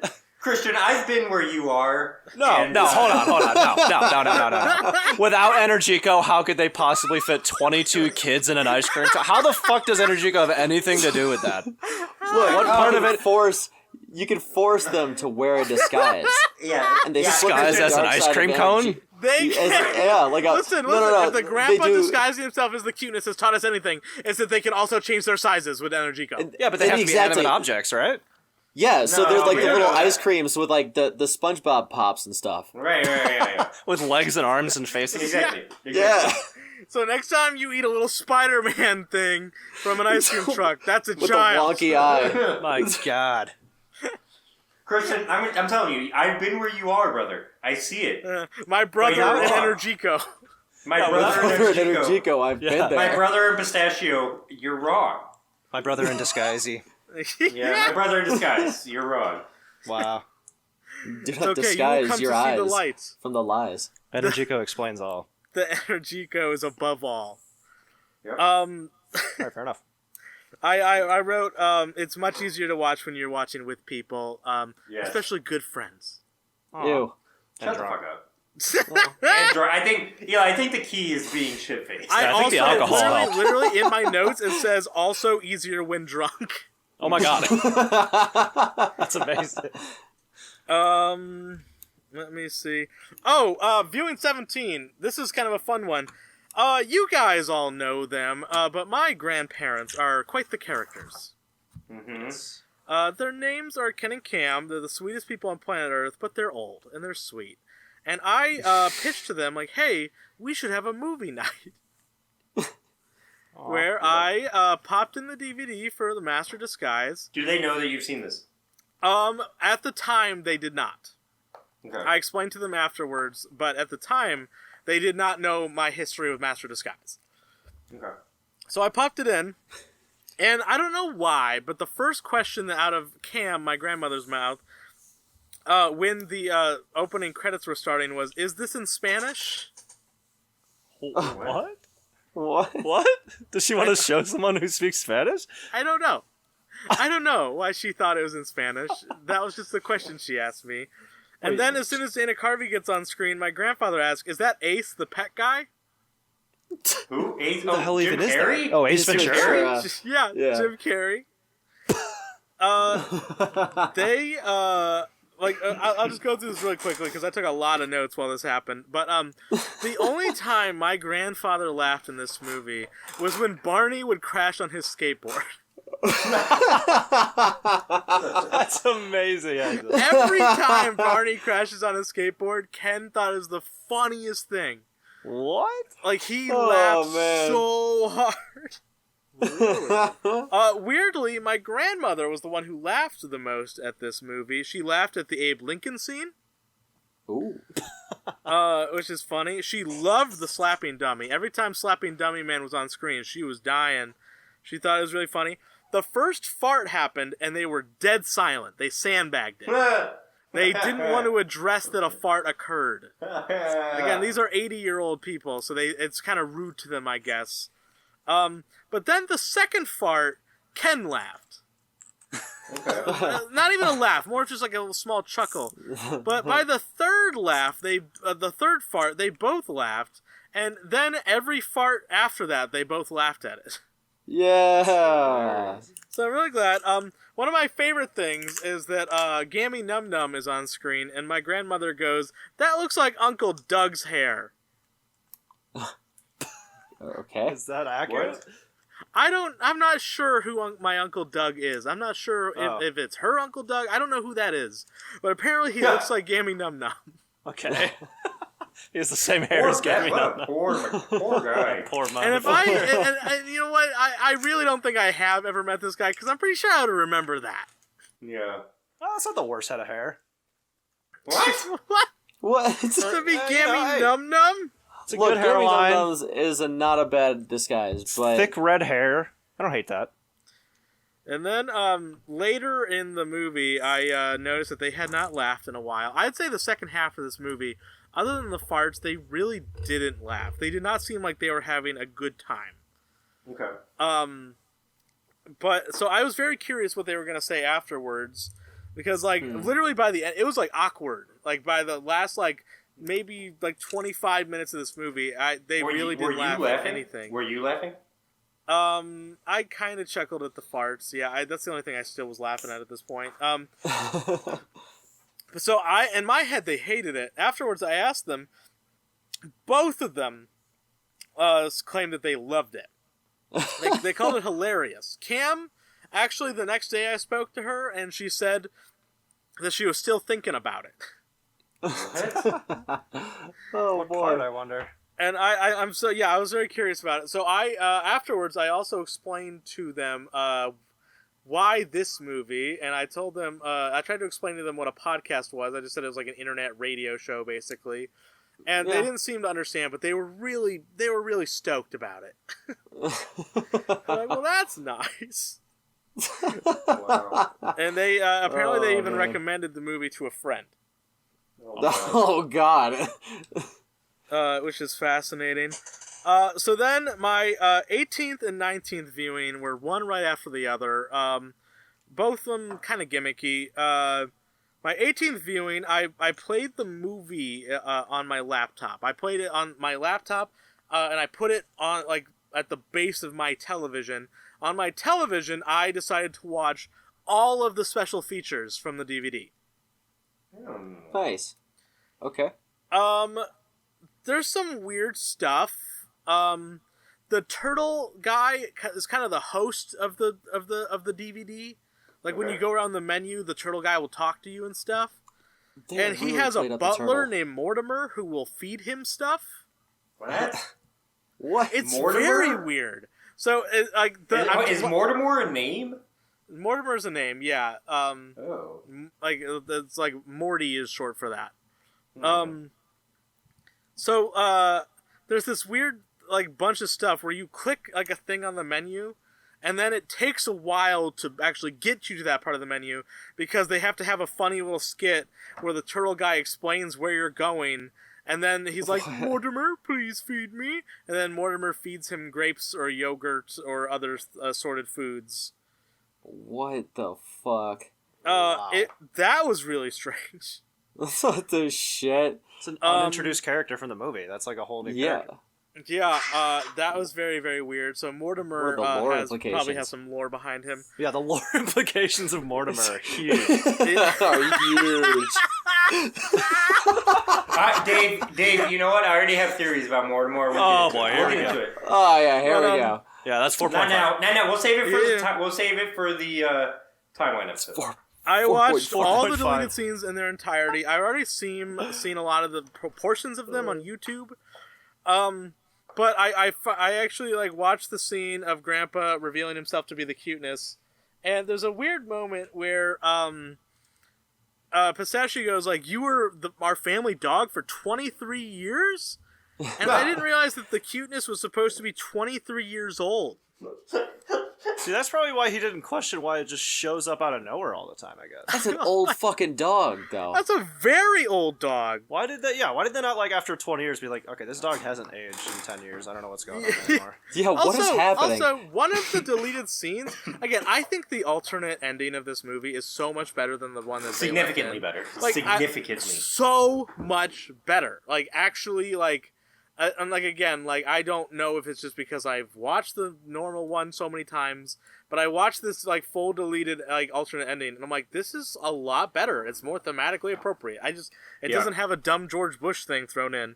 But there's a really sweet moment where after they rescue Fabrizio, Grandpa and Fabrizio hug, and he says, "My son," and he goes, "Hi, Dad." And that's a sweet moment. We don't get that. I don't even know if Fabrizio and the grandpa even speak to each other in this movie. They do not. Only at the very end when they put their hands together, like, who's your daddy? But they're Christian, talking to each other. Christian, did you get to the point in episode 3 where we talk about that? I don't think so, no. Okay, I'm going to blow your mind real quick. I'm sorry, Eli. Oh my god. Yeah, wait, please. Those actors at the end, the, like, henchmen... Yeah. Are not the henchmen earlier in the movie. Yeah, it's his dad and the grandpa, right? In disguise, right? Like makeup. The actors. Yeah, with their hair dyed and stuff. Yeah, that makes no fucking sense. No, that makes literally. I don't even know why that. Well, it like breaks the rules of the movie. Yeah, that was really dumb. Yeah, you're right. Sorry, continue. Oh my God, one of the deleted scenes. The turtle guy did not originally bite off a guy's nose.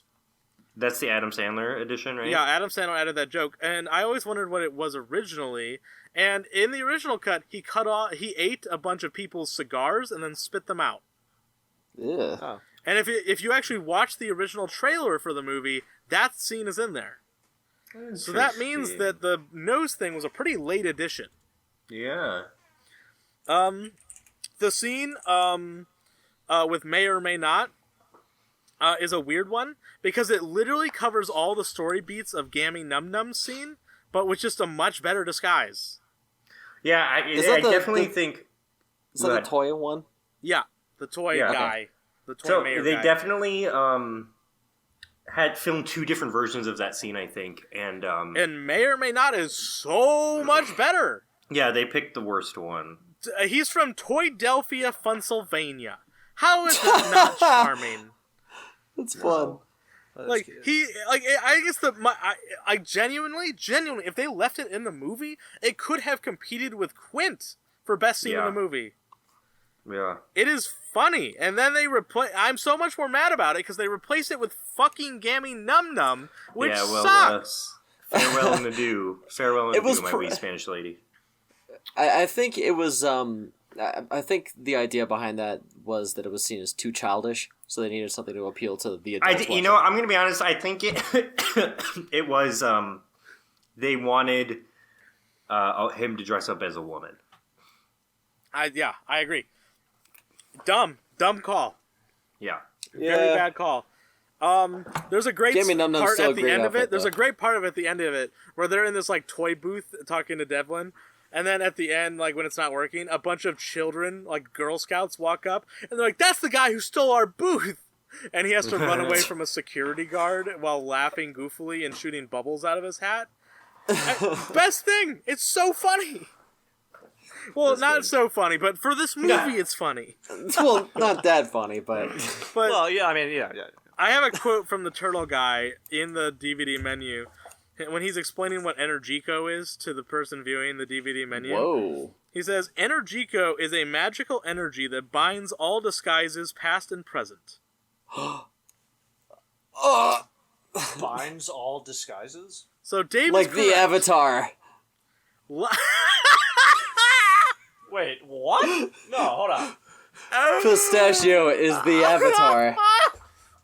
Okay, what do you mean the Avatar? Like he literally says exactly like Star Wars in the movie. Okay, Dave, you're gonna have to fill me in on this. I've never watched The Last Airbender. Oh boy, so you should just watch the M. Night Shyamalan movie, nothing else. You become this overpowered essential master, but you get tapped in memories to all of your past selves. Yeah, so like every time an Avatar dies, a new one is born like at the same time. Yeah, yes. It's like Buffy. It's like Buffy the Vampire Slayer. Yes, but like slightly cooler than Buffy's version. What? Yeah, Buffy's not great. So one thing that I noticed one time in the credits, and I even have this in an old note. I don't even know if I brought it up on here.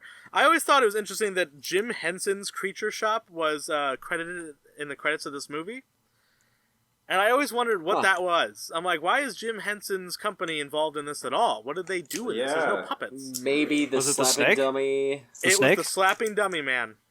Yeah. Oh, was it actually the? I watched the behind the scenes, and a representative from the Jim Henson company comes and explains that like the slapping dummy man, the dude in the thing, actually was the puppeteer.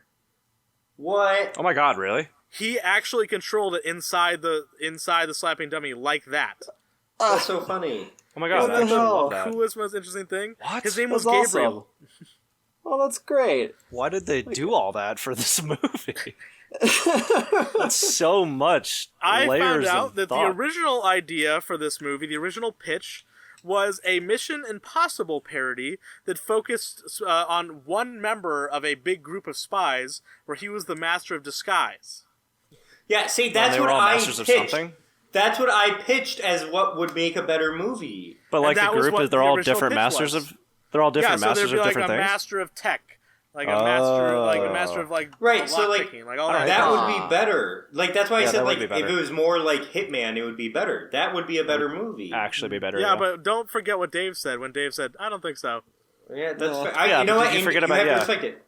And he's right. So did you forget about when Dave said, "I don't think so"? Yeah, and, I think you forgot about Dave's very good point. They were interviewing a bunch of the actors, and Jennifer Esposito was talking about how funny she thought the script was. And I do genuinely think she's not bullshitting. I think she finds it very funny. Because there's a lot of bloopers where she messes it up because she's laughing so hard at Dana Carvey. Well, I mean, she's in the NFT, so she can't be that smart. Then when she's describing the plot of the movie that she loves, she goes, "What's this? They like Italian women with big butts? I say fantastic." What? That was a new concept. The weird scene where they're like, they get her measurements for an outfit and then never give her an outfit. Yeah, they start dogging on her for being small. They genuinely just want to know her butt size. That's all. Yeah, they didn't get her an outfit. Yeah. They just wanted to know her butt size. Perry Blake, in these behind the scenes things, he kind of reminds me of Tim Heidecker in On Cinema. Really? Not a direct comparison, but the way he this speaks, is kind of mean. The way he speaks. No, this is not meant to be mean in any way, but just the speaking patterns alone. And also the fact that they filmed his behind-the-scenes thing in a red theater chair. No. It really just seemed like Tim Heidecker doing a character. And, he didn't do anything, that outlandish or, weird or rude. But, the way he spoke in the place where they interviewed him, I just kept thinking of Tim Heidecker's On Cinema. Yeah. With movies like Tom Cruise in them, you can't lose. You can't lose. Perry, a quote from him that says a lot. We already kind of knew this, but he says, "My strategy is to point the camera at Dana and let him do whatever until it's funny." No. Okay, I actually I assume you're going to talk about it later, but at a certain point you had us watch the. Dave will get to it. Okay. Don't you worry. Please. Your silly little face. All right. Let me get through this behind the scenes. Someone asked Dana if he would do a sequel. Mm-hmm. He says, "I hope there's a sequel. You always hope there's a sequel. If people like it, I would absolutely love to do a couple more." So he definitely wanted a series out of this. Poor guy. And then the trailers that are included on the DVD, because the DVD had trailers for other movies on it. Sorry. You're fine. I think one of them Dave has on his VHS tape as well. Dave, do you have a trailer for Kermit's Swamp Ears? Yes, I do. Kermit's Swamp Ears. Yeah, that was on the DVD as well. I thought you mentioned that. And there was another one called Little Secrets. Little Secrets? Hold on. It's about a girl that keeps secrets, but she falls in love with a boy, and so she can't play violin. I don't know. Stupid. That's the one. Wait, what the fuck are you guys talking about? It's a trailer that's included on the DVD and VHS tape for Master of Disguise for a movie called Little Secrets about a girl who runs a business where she keeps secrets for people. Yeah. But then she falls in love with a boy, so that means she can't play violin. Oh my god. Oh my god, I need to. It's on Amazon Prime. I'm gonna watch this movie. Yeah, little secret. Yes. I'm gonna tell my fiance we're gonna watch this movie. No, I'm sure she'll love it. And then my 19th viewing was directly after this. I watched it in French. Nice. How was that? That's awesome. It wasn't great. Jacob said that his worst viewing was in Spanish. And Spanish was definitely an option, and I'll probably do that eventually. But it's just, this movie does not work in English, and it especially doesn't work in a different language. Yeah. So much so that actually, the jokes of certain scenes are changed by the dubbing decisions. Yeah, I'm sure. So, okay, let me give an example. I wrote down one example. So, you know the scene in the English version where Pistachio is looking around the house and he finds a maid cleaning up the house. Right. And she speaks with her normal, speaking voice. I assume the actress's voice. And says, "No, Grandpa, here!" And then he's like, "Oh, okay." And then she turns around and then, out of her mouth, the Grandpa's voice comes. Right. And then it's like, oh, that's funny. He was able to do that voice. In the French version, the guy who dubs the grandpa also does the voice of the disguised lady. Oh, that doesn't work. And he does a high pitched oh no like a comedy like girl voice that an old man would do. Yeah. And it completely changes how it plays out. It's really dumb. I really don't recommend it. The best dub voice is the grandpa. He did a great job. Sophia is the worst, I think. Sophia's French actress, again, no offense to her, but she does not do a very good job capturing Sophia's essence, her beauty. So I want to point that it just wasn't a good time. So now this is when we can talk a little bit, Dave, because this is when I decided I decided between viewings to watch the Nostalgia Critic review. Yeah. Of The Master of Disguise. For those who are not familiar, Nostalgia Critic is this kind of lame dude who's Don't say been kind making. of. Don't say kind of. I'm being nice. He's been reviewing movies on the internet since 2007. He's been there for a long time, and he's made some bad good movies. for him. He's still doing it. He's made movies worse than The Master of Disguise. Yeah, he's made some very bad movies. Kick-Ass, shout out. He did a review of Master of Disguise. It's a half hour long, which is about half the length of the movie. And what did you guys think? So I'm gonna guess this is the first Nostalgia Critic video I've watched outside of Kick-Assia and Suburban Nights, and the Wall video. Yeah, kind of same. He is the most obnoxious motherfucker of all time. Yeah, you don't like the screamy? Dude, he is so fucking annoying. He would be hilarious back in the day, which he was. In 2005, he was a king. Yeah. There was a good point brought up that you brought up earlier. There was a large focus on essentially Dana Carvey being the funniest person on screen, so you would only focus on him, and he would interact with none of the other characters. Mostly just not looking at them. It would be oh yeah, here's a 2-3 second look, and I would look away. No, you're right. He does make an interesting point, and an observation that I don't think any of us have paid attention to, is that a lot of the time, Dana Carvey isn't even looking at the other actors on screen. He's just too concentrating on being funny that he isn't even paying attention to the fact that there are other people there. Yeah, and that's one of those weird things that once it gets pointed out, you can't unsee it.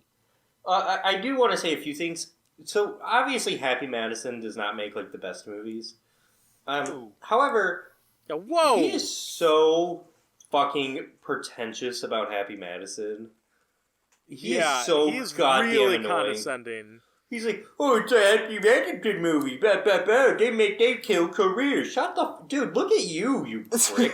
Yeah, no, it doesn't play well when he's insulting their movies, and then when he's explaining how comedy works and why Master of Disguise isn't funny. It's bro, you have made movies that do these exact same things wrong. Yeah, and And, like, I feel like it's unfair to apply, like, a basic film school theories. Like, a nostalgia critic read, like, one book, and, like, was like, I'm gonna apply this book to the Master of Disguise. Like, that doesn't fucking work, you idiot. Obviously, this movie isn't, like, some, like, adaptation or something. You can't apply, like, script logic to this. This movie sucks. Just say it sucks and move on. Wait. Are you telling me that Master of Disguise isn't The Godfather? Just fucking say it sucks and move on. Stop, like, applying, like, well, Pistachio's character, his motivation actually doesn't work because of blah, blah, blah, and then blah, blah, blah, blah, blah. It's like, dude, you're a fucking douchebag, Doug Walker. Sorry. Wow. The dog got Walker. a real heater. You just made an enemy of Doug Walker. Yeah, sorry, Doug. You. I met him once at Chicago Comic-Con, and he was very nice. But man, he is not good at this.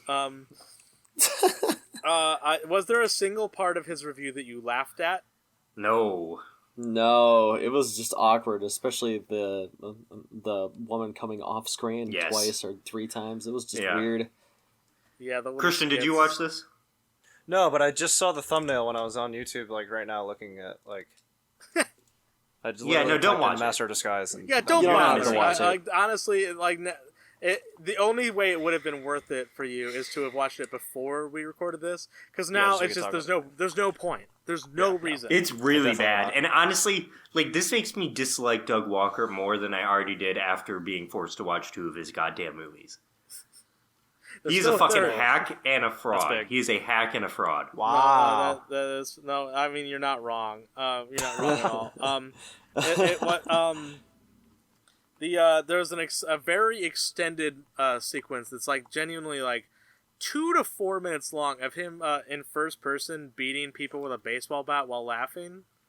Yeah, I watched this movie or this episode on fucking video on 2 times speed because I started it and wanted to kill myself, so I was like, I gotta get through this quick. And it but you know the segment I'm referring to where he just starts beating people with a bat. So hard in the movie.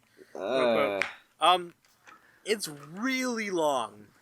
Yeah. And on 2 times speed, it was still long. Yeah, one of my favorite bits is someone in the comments saying like time stamping that part and going, "Wow, Doug Walker could probably play the Joker." And you know what? I'm on board. Yeah, you know what? I'm in for that. I'm in for it. Kid. So that's just something. Again, I didn't ask you guys to watch that. I watched it, and then you guys said to link it. So you guys just put that on yourselves. Yeah, that was. No, you cursed us with this, hell. It was really bad. I really dislike him. Yeah, he's bad. So my 20th viewing, we had a house guest. Okay. My wife's very good friend Linda. I wanted to show her this movie very badly. Because Linda is is a brown person. Yeah, she's Indian. She is Indian herself. Yeah. And I decided in my wonderful decision-making brain that I want to show her this movie. Yeah. So, and I even spoke about it with her boyfriend over the phone, like before she visited, and he is also an Indian dude, and he's like, I remember that movie being pretty rad. I was like, okay, dude.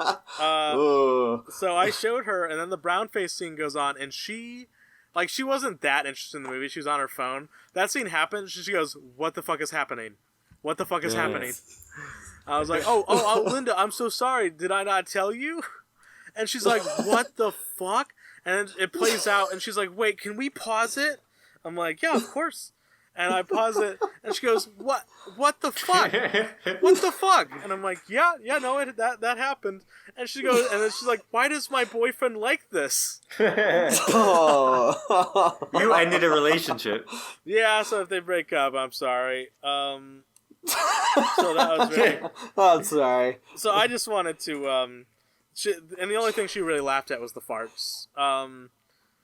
So that. Do you guys laugh anymore?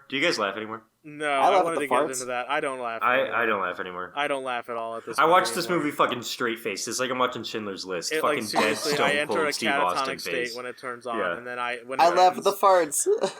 I don't laugh at this movie anymore. My 21st viewing again. Sort of a gimmicky thing. WrestleMania comes up this weekend. Hell yeah. To sort of date this. WrestleMania 38 is about to air in a couple days here. Nice. Don't spoil if John Cena wins. I know nothing about wrestling. I'm going to be honest. Yeah, it's okay. I got you, bud. I decided to listen to the audio of WrestleMania 17 while watching Master of Disguise. I chose 17 because it happens to be my favorite. What's WrestleMania 17? WrestleMania 17, otherwise known as WrestleMania X7, took place April 1st, 2001, and is considered by most to be the end of the Attitude Era. It was held in the Astrodome in Houston, Texas. The main event was Stone Cold Steve Austin versus The Rock in their second wrestling match. What the fuck is the Attitude Era? The Attitude Stone Era Cold. was an era in wrestling around from 96, 97, all the way up until around 2001. It was, in my opinion, the best wrestling era. What the fuck was the Attitude Era? Basically, it's when they started. It's when they actually had to compete with WCW. Christian's just naming wrestlers. He's You just think of The Rock and the WWE. Those two are so that just screams at But me. I don't understand. breakdown for you, What does that folks. mean, Enjoy. attitude? What the Basically, this is when wrestling stopped being like little kids stuff for Hulk Hogan. Yeah, and they started having to like really be like charismatic. And Generation X came out, and they're like, "Suck it, suck our dicks." Yeah. And all the little kids watching were like, "Oh my Is that god, when they said suck it on TV." Is that when Vince McMahon said the N-word? That was actually later, but that actually was the after. origin of Vince McMahon playing a character in wrestling. That's when Vince McMahon joined the wrestling roster as the bad guy. Did the viewing, was it better, the viewing? 17? No. The Master of Disguise with the 17. No, it made no sense. It was Dark Side of the It made no Moon sense. had a lot of sync up moments. WrestleMania 17 had none. And also WrestleMania 17 is 4 hours long. Oh god. And so this movie only took us barely into it. We got a few matches in there. I watched Chris Jericho fight William Regal because Jericho had just pissed in his tea, and the British commissioner William Regal's like, "Hey, you can't pee in my tea," and then they wrestled about it. There was a weird moment where it was being held in Texas, and one of the commentators, Paul Heyman, goes, "Why would anyone be proud to come from Texas?" And the other commentator is like, "Why would you say that?" And he goes, and Paul Heyman goes, "Let me put it this way: if the Alamo had a back door, we'd be in Mexico right now." What? That doesn't even make sense. What the hell does that even mean? What That the doesn't fuck mean does anything. that mean? And the other commentator, Jim Ross, goes "Well, that's your take on it anyway," and then keeps talking. It was What a really pro. weird. Played I it don't right know. off. I didn't get that far. For those who actually know WrestleMania 17, I only made it about sort of to the end of the Kurt Angle and Chris Benoit fight. Whatever happened to that Benoit guy, huh? Yeah, what's he up to? What's going on with that guy? We should bring him back. So yeah, Sort of a ball brand. it wasn't a good experience. It wasn't fun. So you're welcome, WrestleMania, for giving you that shout out, I guess. It wasn't a good time. I didn't even make it to my favorite matches of the evening. It was really bad. You have to rewatch the movie. And that was today I did that. And then my 22nd viewing was a regular viewing. And my notes are, I'm exactly 20 minutes in and I have nothing to say. Nothing good, nothing bad, not even a joke. My brain is feeling like a dull burning. I'm receiving psychological damage. Is this worth it? No, it isn't. Oh, boy. Christian, would you like to take over? Yeah, I'm done. Chris, you can go. All right. Well, I'll just go over the general things I wrote down. Yeah, please. Before I go into the real crazy shit. Well, also, we should... Christy watched the movie a couple times before listening to the podcast, so he has some stuff not influenced by us. Yeah. So, first of all, after listening to the podcast, I found out that Dave's the only one that thinks Gammy Num Nums is funny. I'd like to go on the record and say that Gammy Num Nums I think is funny. Yes! My man! Eli, it's you and me against the world, buddy. Fucking bullshit. Dude, okay, that go. Michael, line- if you want to be in this alliance, you have to like Gammy Num Num. Hey, no, alliances can have differences, Dave. You can't be a lore master if you don't like Gammy Num Nums. I respect Gammy from a lore perspective. Is that fair? That's fair. What part of lore does she? Okay, no. Okay. Anyways, No. I've got stuff for it. how is that the only perspective you respect Gammy Num Nums on? Anyways, when Gammy says moisture, I think that's hilarious. The way Dylan Bowman cringes and looks down when she goes moisture is so fucking funny. It's the line that ruins Gammy for me. Is the Malcolm in the middle line. It makes that one's fucking dumb. sense. But when she says moisture, someone in the background goes, "What?" And it's not Devlin Bowman. And I noticed that, and that's really fucking. That's someone just in the background. Some guy I just don't goes, think "What?" I've ever noticed that. Yeah, I some always guy thought it when was she goes. supposed to be. I always thought it was supposed to be Bowman, but they ADR'd it. That's what I always. I thought it might have been the guy at the desk that she was yelling at beforehand, maybe. but it sounded distant, so it might have just been some guy that heard her say that. In that scene too, when Devlin introduces himself to Jennifer, who calls herself she's Barb. Yeah, Barb or whatever. Yeah, Devlin goes, "Oh, hello, Barbsy." Yeah. And silly nicknames That her. sucks. That whole scene sucks. It should have been The May whole or May scene not. is Christian, garbage. continue. All right. Gammy Anyways, Num Num's great. so, also just two other things I thought were funny. In the beginning, when he opens the pop-up book and he goes, "That's a one specific farmer," I thought that was funny. Pistachio's He's so mom, young, so when pure. she's cooking and she doesn't know that she's being threatened, she's just eating the caramel corn. She turns her. They one of the things that makes Fabrizio continue to work for Devlin is that he presses a button on his watch and fire starts blasting out of the stovetop, and she just turns around and then turns back around and starts cooking faster after she goes, "Oh!" and she just starts cooking faster as if that's going to do anything about the fire. Because You know nothing about cooking, buddy. I clearly have never been in a kitchen. Yeah, no, it's definitely the caramel corn that makes her ignore a kitchen fire.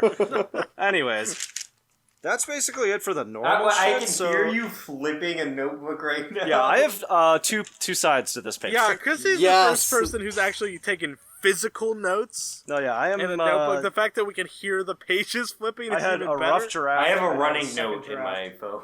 Same. I have a list. Okay, anyways. So I'd like to start by early in an episode, someone compared the grandpa to Yoda, Yeah. and I'd like to retort that Okay, that was and me. consider comparing him to Palpatine instead. Ooh. Okay.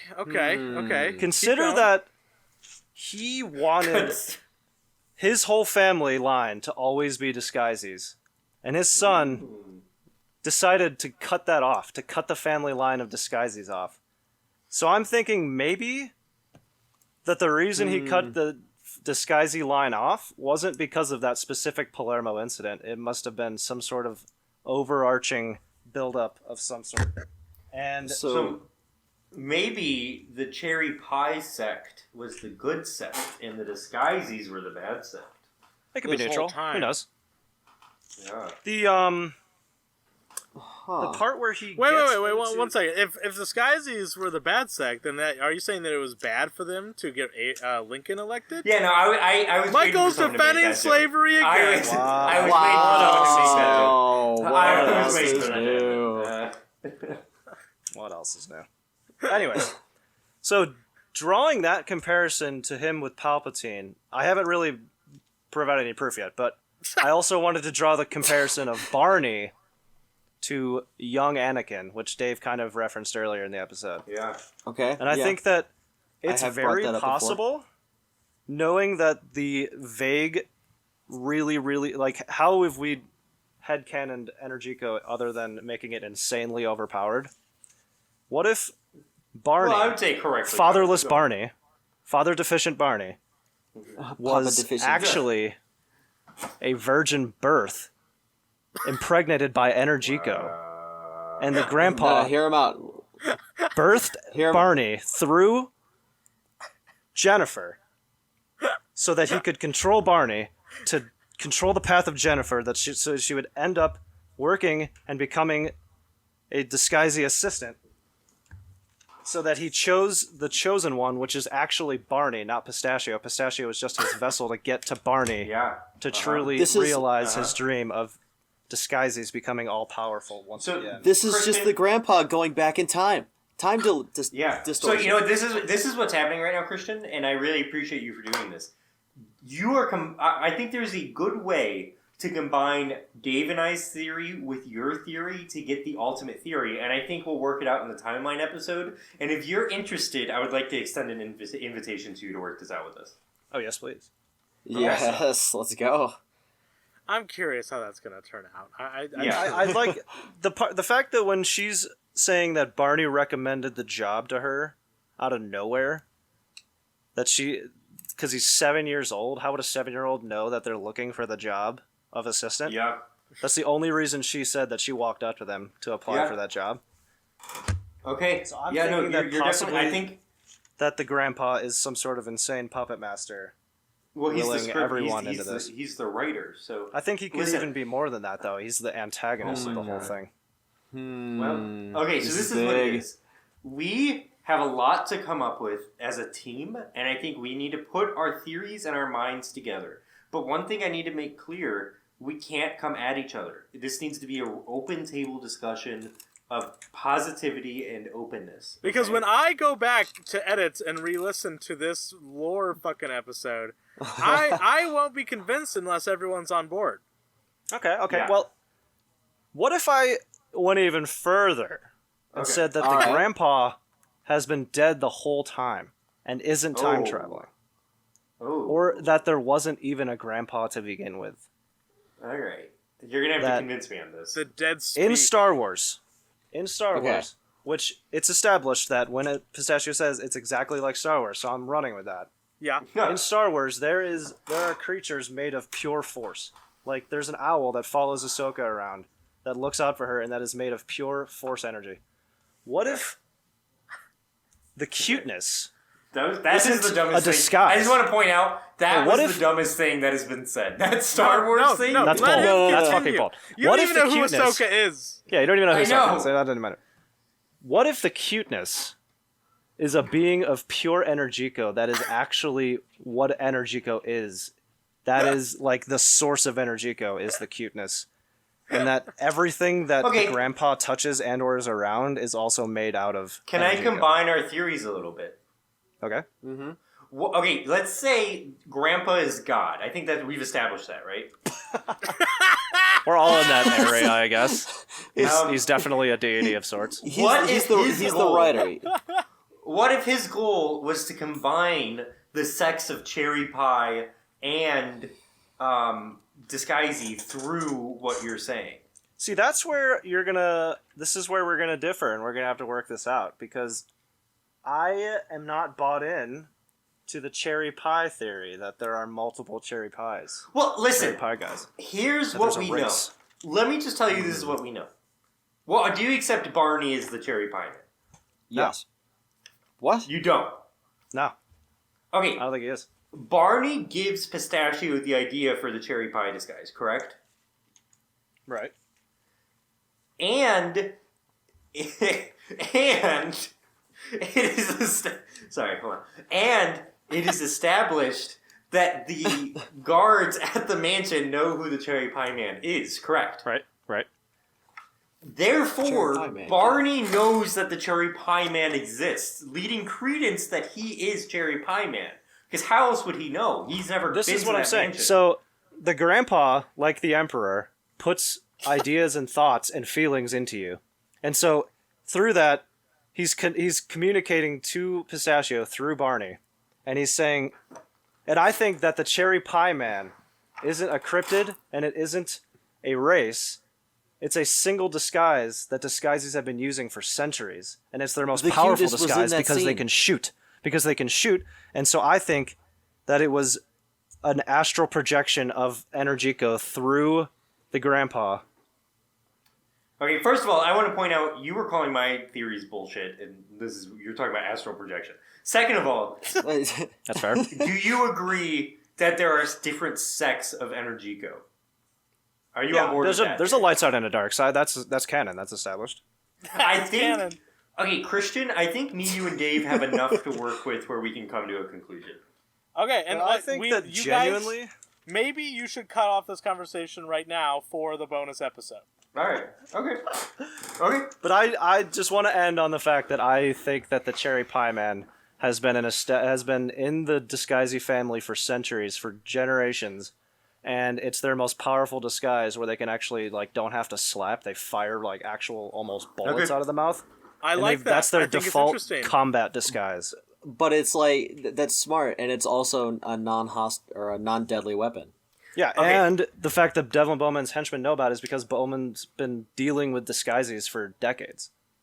The thing I will not budge on is Barney is cherry pie man. I will not budge on that, but I think we can come to a conclusion. I think we have enough. We'll have to discuss. Yeah, Christy, do you have something else? Let's see. Obviously, you guys are gonna have to hash that out. Yeah, one last thing for me, the big one that not a big one, but it was funny, interesting, and also kind of lends to what the hell is the grandpa at all. The who, why, where, how scene where they chant, he's standing outside like a 1950s taxi, a super old taxi, and in the background you can clearly see a 2000s taxi drive by. Yeah. So whose taxi or what is that he's getting into? Because that could just not even be a real car. Ooh. There's a 70. I also noted that there's a 70s car in the background, a modern, in quotations, 2002 taxi. Well, we've discussed that Energico has time manipulation abilities. So maybe it's like a bubble buddy sort of situation Dave, where he just creates his own taxi and takes off. Dave, do you agree that we have enough to merge our theories? I think we've got a nice healthy fruit we could squeeze. I mean, it's definitely going to get heated between us, but I think we'll have a middle ground we can meet. Yeah, definitely going to take a bottle or two of liquor. Yeah. Okay, all right. This was good. Do you have anything else? Honestly, no. I mean, other than the fact that the Disguised Ancestor said, "Hit it, boys," as if Abe could not do that. That's all I wanted to say. Because the only thing he did was go, "Hit it, boys," and start dancing. Why couldn't Abe do that? Why was Abe not able to do that? He didn't think to do it. He did not think to do it. He did not think to do it. Energico is what allowed them to play I Like to Move It, Move It. That's fair. That's fair. They did start playing the instrument. through. Yeah. The instrument started playing, and then that song inexplicably started playing. Yeah, That's fair. That's okay, so we can start winding down the podcast. I have one thing. I've been looking into how to make your podcast more popular and stuff. And one of the things is to make it topical. You know, people like listening to topical things when they're listening to their podcast. So I thought of a topical joke this week. Okay, go. You know, when Will Smith smacked Chris Rock, he definitely tapped into Energico. Yeah, he didn't say "Who's your daddy" beforehand. What the fuck was that? Yeah, he really fucked up. Right. Yeah. I have one last thing to drop on. I've been holding on to this before we end the podcast. We're almost at the end here. There's one last thing. Last time we were here, I brought up the award-winning theory, and I think Michael really loved this one. That Listen, Devin Bowman is a dying man. I'm into theories that are bullshit, but this is dumb. I don't I like this had theory. a theory that Devin Bowman was a dying man, and I have to expand on it before we go. All right. Okay. Okay. I call it the Energico STD theory. Okay. So, quick question. At the very beginning of the movie, when Bo Derek is running away from Bowman, Bowman starts yelling, "That's not Bo Derek. That's not Bo Derek." How would he know? Huh. Well, what is Fabrizio running from, you think? Okay, I mean, if he disguised himself as Bo Derek, he would have a vagina. No. Yes, or that makes Devlin Bowman a bottom. I think Fabrizio definitely has a vagina. But full disguise. I believe. Is it tearaway? And I've already implied it, but I believe that Bowman and Fabrizio had sexual relations. What if as Fabrizio, as gay sex? As Bo Derek. Okay. And what if he's the bastard brother? And I have a theory that that he dipped into the dark side during this, and he had a moment of weakness, and Devlin Bowman realized this is not Bo Derek that I'm having sex with. And that's why he's running away. And that's also why Fabrizio is like, this is no work for my son. I don't want him fucking guys. But I have a theory that if you have sex with someone while dressed, while in disguise, Energico imbues them, and if their body rejects it, it is what I call the Energico STD. And when your body is rejecting it, it comes out in the form of farts. Alright, so I'm a newly appointed lore master. Dave, do you mind if I take this one? Please. Newly appointed, please. Is there a background noise? Alright, it went away. I don't like that. Listen, we already know he's dying. Okay, so Eli, this is the thing about that makes Dave and I lore masters. We already know he's sick. Because you need he literally to says, base "You're a sick your man, theories. Bowman." You need to base your theories off of more. You need more to it. You need additional support to it, and I just feel like you don't have enough support. I don't think you have enough support, but I'm not saying you are wrong. I'm saying you need to get more. And then come back. This is a working I've come theory. back with more, and I will come back It's next still month enough. with more. I think next month is your shining moment. Why else would Fabrizio say this is no work for my son? I think you need to flesh that out I think he had a dark moment and fucked Devlin. But that's what it is. That's not clear enough to me. A dark moment, and then how did he find out? But I also was asking the question of why he said that, and what really was the reason he said this is no life for my son. I agree. That's why I'm not saying it's wrong. I'm saying that you need to figure out how Devlin Bowman found out, and then I think you have a good theory. Maybe he's been using disguises up until that point. Is that fair? I actually like what Chrissy just said. Maybe Bowman had been using disguises before this. Well, because they've been working with high society members, because they've been always working with royalty and high society. Maybe he was and using insanely important people from the Cherry Pie sect. He just knows important people, and they get in contact with disguises. And that's why he was being targeted in the first place by Fabrizio. I remember when he was showing the guy the Master Disguise, he's like, that's the real Master Disguise. Like, everyone in the elite groups knows about the Masters of Disguise. I'm willing to accept it. Fabrizio honeypotted Bowman, and his body rejected the Energico that was imbued into him. It was a long play assassination. Through sex. It's a long play assassination. That's the time distortion. You go so far back. They ended up just pushing him in a pool and drowning him. So I don't know. And the rest of the Energico leaves his body via a giant fart. Yeah. Can I sit on this? Do you mind if I sit on disguise this? as a fart. Of course. On we the can fart? bring this up next month. I wanted to end it on this because I didn't expect to be accepted right away. But many geniuses were not accepted in their time. Yeah. So I'm willing to put a lot of thought into this. That's literally the mantra of this whole podcast. So I wanted to end the show on this. Look, I'm not saying it's right, and I'm not saying it's wrong. I think just that's something to think about. Just something to consider that possibly Devlin Bowman has an Energico STD. Because we know he's sick. We know he's sick because Fabrizio literally says, "You're a sick man, Bowman." I mean, contextually, you're supposed to think it's just mentally sick. Yeah, but no. It's canon that he is sick. How is that canon? What other part of that is canon? Like, what other... You're a sick man, Bowman, and he has fart problems. You were talking about astral projection. Yeah, but that's clear, and in front of you.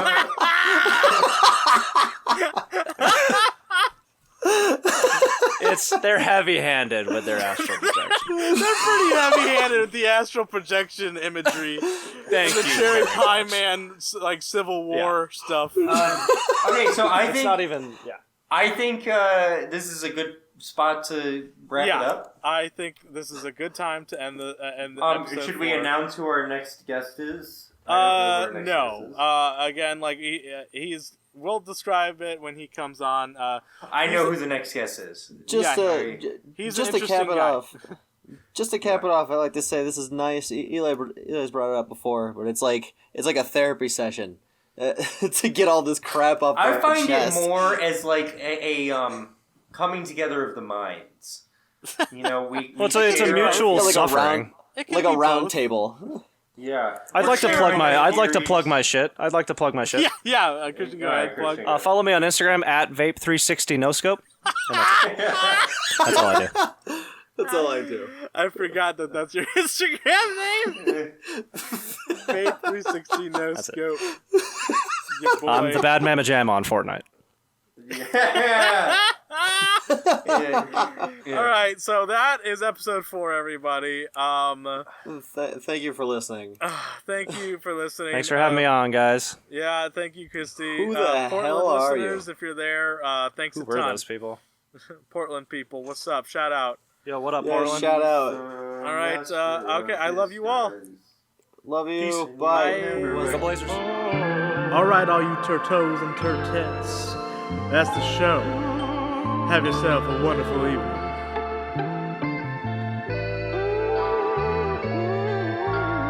Bye-bye.